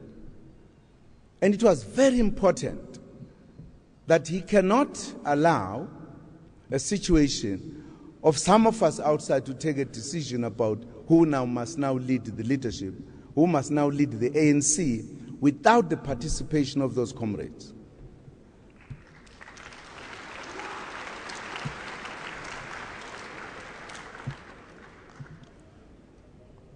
There had been no conference because the ANC was banned. And people advanced these reasons. He had been the deputy president at the time. That very leadership is talking about had recognized him, that he was senior to them, participated in electing him as the deputy president. What is his problem? He said, I have a problem. I mean, the NEC had to force him to accept the position. I remember having tea, a few of us sitting, and were saying, today, when he was not nearby, we called him Bones. We had said, Bones today was very difficult. And when we were sitting having tea, we said, you know, today you combined two things in your argument to argue us out. You combined law and mathematics, the subject that you are best at. And you combine it to us who are no lawyers, who are no mathematicians. What were you trying to do? And we're laughing.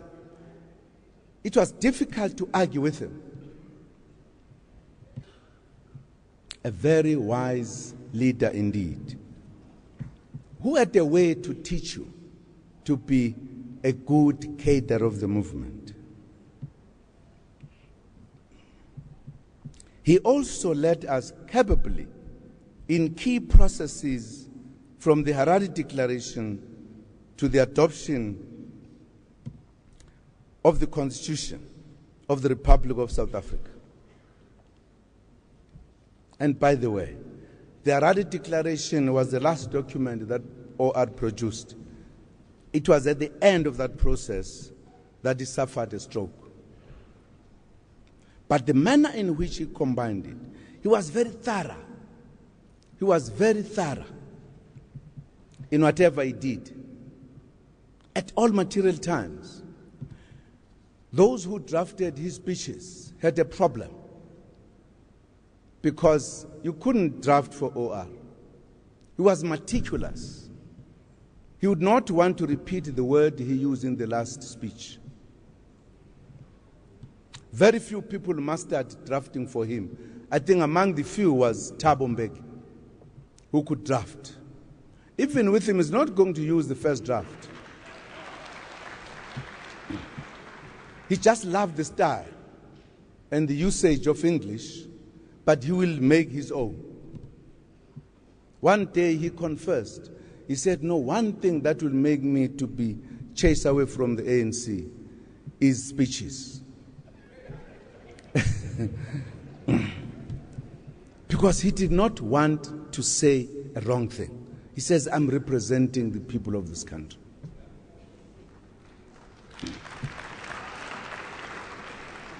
So when the moment came, that's why he felt you needed a Harare Declaration, so that we must give leadership to the world about what needs to be done. And the Harare Declaration became a critical document. But why do I say the Harare Declaration and the Constitution? Because by the time we produced the Constitution, he was no more. This is what happened. As he was moving around, he was given a plane to touch all the countries to consult and indicate to them what were the ANC's views. When he arrived in Dar es Salaam, had consultation with one of the veteran leaders, Mwalimu Julius Nyerere. This emerged, very important, which had a bearing in our constitution. It was in that discussion that, for the first time, the constitutional principles issue was raised. They both agreed that you cannot have just a constitution. Constitution must be guided by principles. And that, by the way, was the secret of the ANC strength in negotiating the constitution. Because we knew exactly what you needed to get from a constitution. And that was OR's product.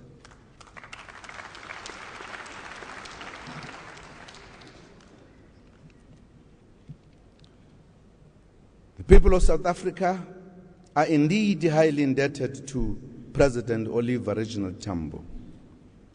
Today, South Africa is a new nation, a united people founded on the fundamental principles of human dignity, democracy, and equal rights for all.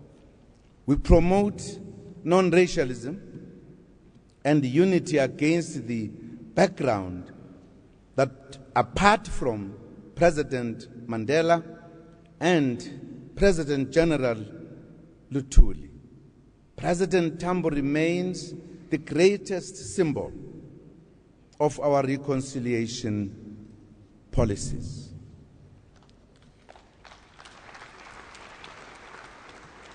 He saw one people united in the quest for a free South Africa. We should note as well that President Tambo was very mindful of the rights of women. He commissioned a code of conduct that saw that women's rights are respected and upheld by all in the organization. He tried to ensure that the abuse of women was eradicated. Comrades and friends, a key bequest from President Tambo to the South African nation was his internationalism. He convinced the peoples of the world through the United Nations and other platforms that apartheid was an affront to all freedom-loving nations, that it was indeed a crime against humanity. Assisted by African governments, President Tambo was able to establish ANC missions in Egypt, Ghana, Morocco, and in London. From these small beginnings, under his stewardship, the ANC acquired missions in a total of 27 countries by 1990.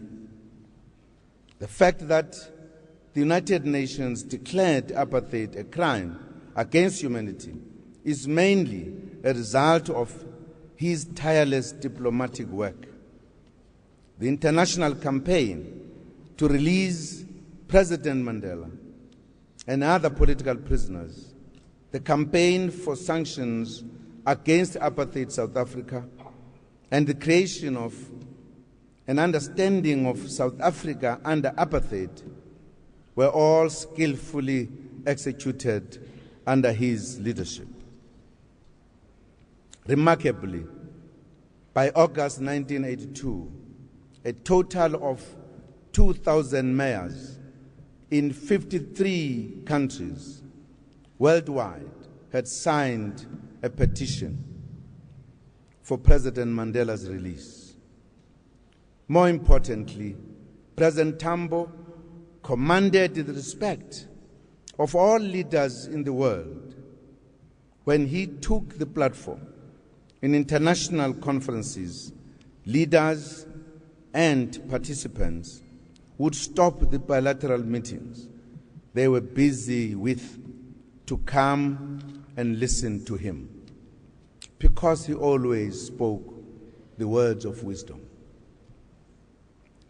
as we host the International Solidarity Conference and spend time with some of his friends and peers, we have an opportunity yet again to extend our heartfelt gratitude to Africa and the world for the contribution to our freedom. Scores of our friends in the then frontline states and now SADC and other countries in the African continent stood firm in their belief that they could not be truly free until South Africa was free.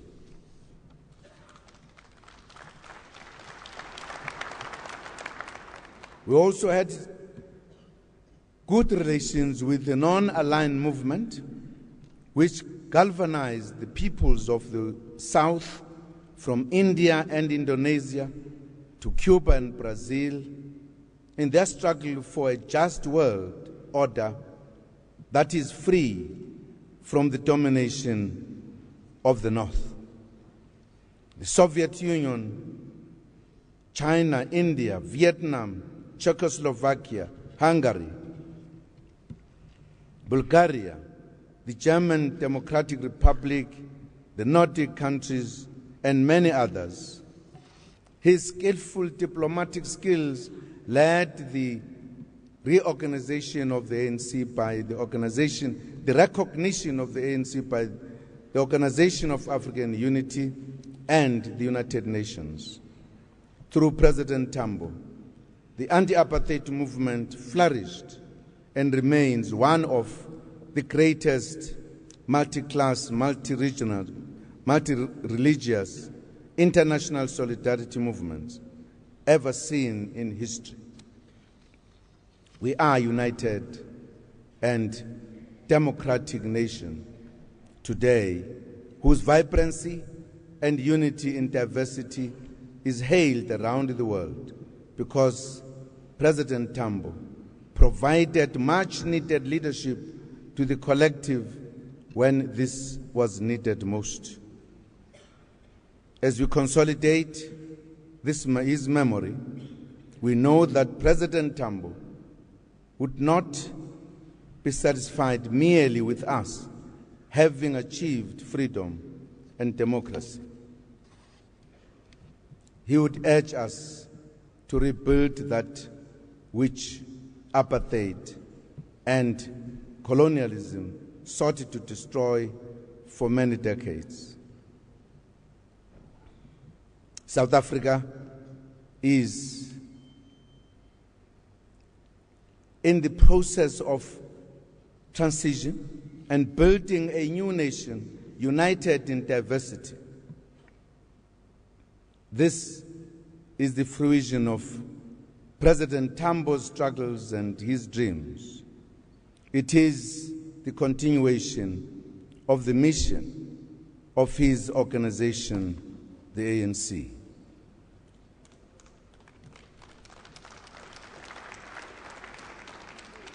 What would he want us to do at this point in our history?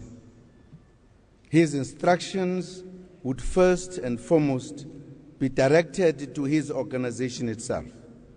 He would call on the ANC and on its members and supporters to rise above petty squabbles internally and instead weld together a popular movement equal to the challenges of our times. President Tambo would remind us not to confuse the nation and friends around the world through petty squabbles and factionalism.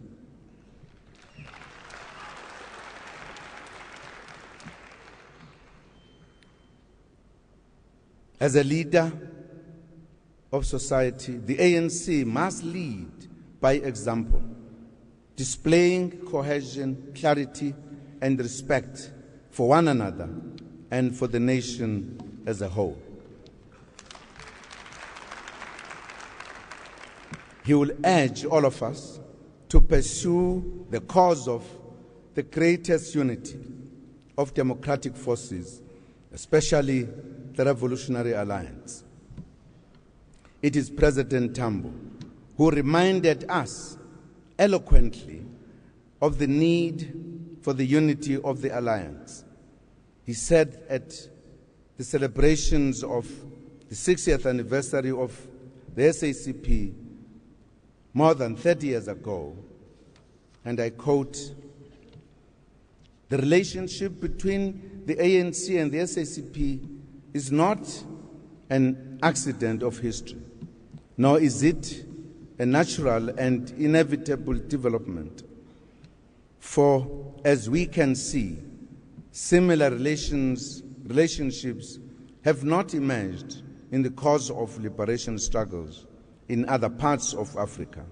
Ours is not merely a paper alliance created at conferences, at conference table, and formalized through the signing of documents and representing only an agreement of leaders.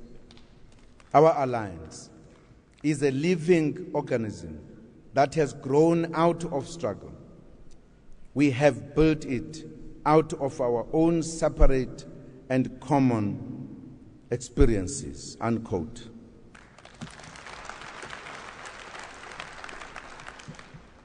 He would remind us that the responsibility of the ANC membership and leadership is to keep our minds when all around us are losing theirs. Our responsibility is to give our people hope and direction during the most difficult periods, such as what happened a month ago with the Marikana tragedy. President Tambo would empathize with the suffering masses and even those who demand instant solutions to the country's problems. Most importantly, he would require of us to be steadfast on principle and to display revolutionary discipline. He would urge us to continue on this mission of a fundamental transformation of our country and to work for economic freedom and the prosperity of all our people, especially the poor and the working class. He would urge us to unite and build our glorious movement, the ANC, and protect it from all sorts of negative tendencies, corruption, and opportunism. Therefore, in his memory, we should, at the upcoming 53rd National Conference in Mangaung, take forward the renewal of the organization. We must recommit ourselves to renew the ANC's core values and principles such as unity, selflessness, sacrifice, collective leadership, humility, honesty, discipline, hard work, internal debates, and mutual respect.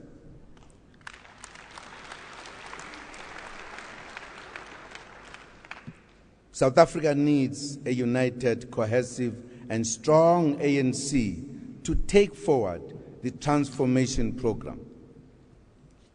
The finalization of policies that were discussed at the June National Policy Conference should be the preoccupation of delegates in December as we consolidate President Tambo's legacy of building a better life for all.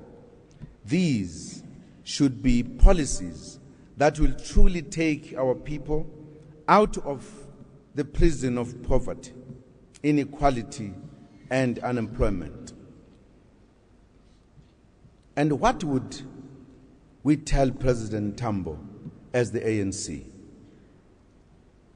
we would be able to report to President Tambo that over the past 18 years, we have been working hard to destroy the legacy of apartheid. At political level, we have succeeded to create a society premised on the principles outlined in the Freedom Charter. We have a government based on the will of the people, elected every 5 years through a national democratic elections. The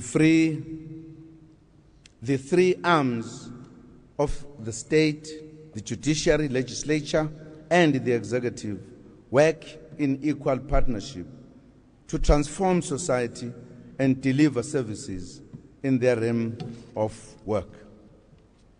The country's constitution boasts of Bill of Rights that enshrines various freedoms and rights.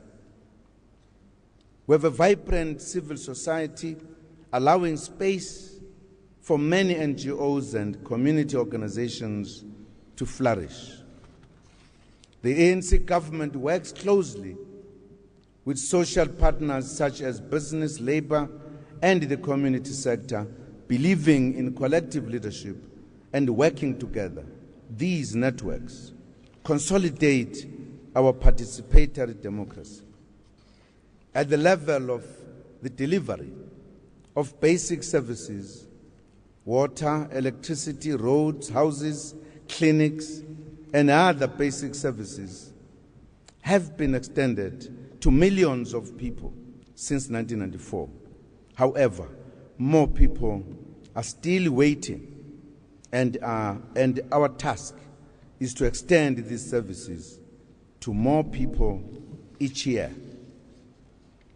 As the Minister of Finance pointed out, the economic situation globally looks bleak, but locally we are going to do our best to cushion the economy and survive with the resources that we have.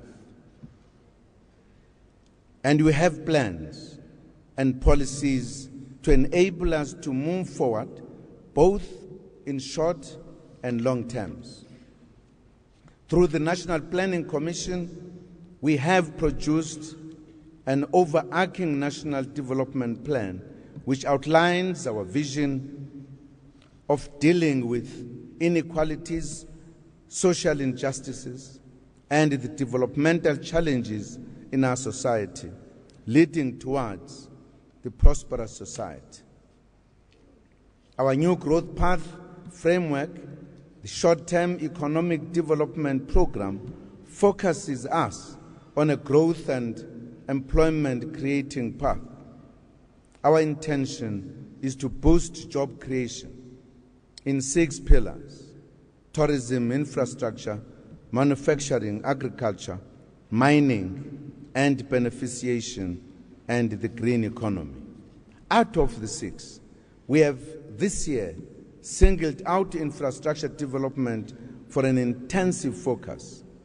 We'll spend around 844 billion rand over the next 3 years, building schools, refurbishing hospitals, ports, rail, roads, power stations, and other projects around the country. We have made progress in various others. On healthcare, we have turned around one of our weakest points previously, the fight against HIV and AIDS. The rate of the infections has decreased from 1.4% to 0.8% in the 15 to 24 age group, and we have put more people on treatment than ever before, thus improving life expectancy.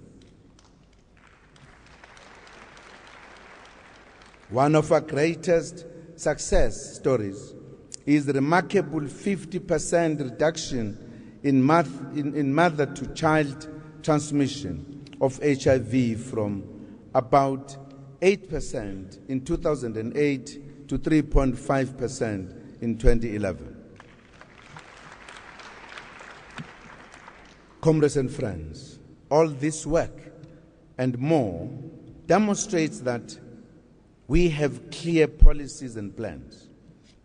We know what we are doing and we know where we are going. We are moving towards prosperity and a better life for all. It will not always be easy. Things may not move as fast as we want them to, but we assure our people, especially the poor and the working class, that the commitment to improve the quality of life remains unwavering. Work is continuing in this regard. We make a pledge to President Tambo that for as long as there are people who still live in shacks, children who are being taught in mud schools, families with no access to quality health care, and children who go to bed hungry, we cannot rest as the African National Congress. We have a duty to build the type of society that O.R. Tambo sacrificed so much for. We have a duty to build the type of society that so many comrades and friends around the world sacrificed so much for. Comrades and friends, in celebrating the international solidarity that assisted us in the attainment of freedom, we will today be proudly conferring one of our highest honors, the Order of the Companions of Oliver Tambo, to some distinguished friends of the people of South Africa from abroad. We recognize among these His Excellency, former Prime Minister of Jamaica, Percival James Patterson, the Reverend Jesse Jackson, a tireless friend of the people of South Africa, Enuga Reddy and Rajni Kuma from India, and Toshio Akiniwa from Japan, and also Brian Fillin, a champion of the Free Mandela campaign in Scotland, and a friend indeed in innumerable aspects. Fortunately, comrades, with the exception of Palestine or the Western Sahara, most of the world has been decolonized.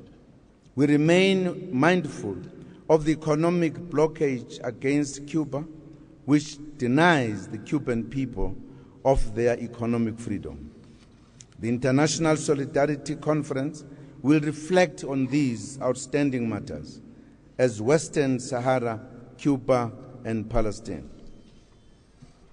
President Tambo lived under constant pressure and stress, which at times affected his health. Given the demands of his position, he had little time to recuperate from illness. He suffered the first stroke in 1989. In April 1983, he passed on, so close to seeing his dream come to fruition, to see South Africans voting together to usher in democracy a few months later in April 1994.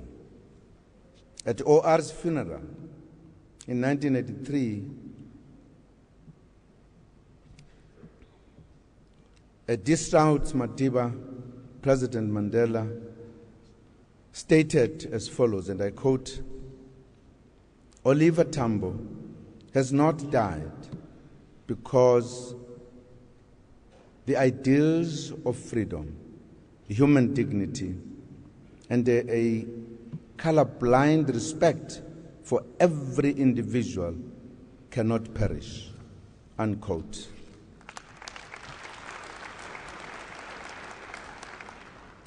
We may have one of our most important gateways, the O.R. Tambo International Airport, named after him, as do other host of institutions and localities. But President Tambo's legacy lives beyond that. It is in the blood, the heart, and the soul of the African National Congress.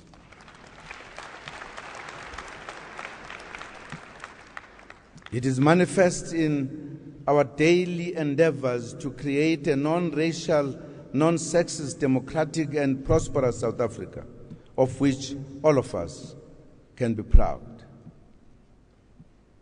And for that legacy, we shall be eternally grateful to this outstanding son of the South African soil.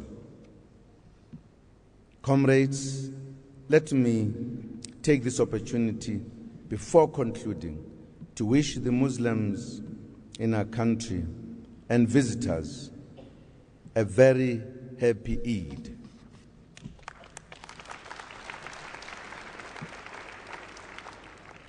It is also my pleasure at this important gathering to also declare the third International Solidarity Conference officially open in the spirit of President Oliver Tambo. I thank you.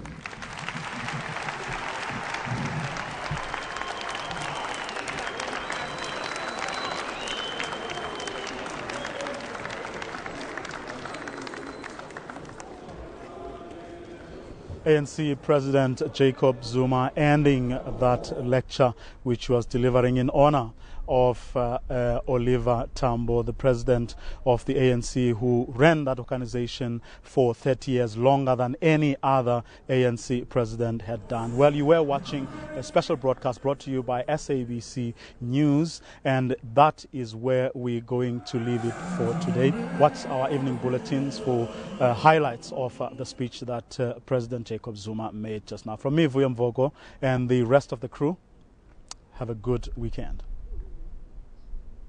100 years, 100 years, centenary,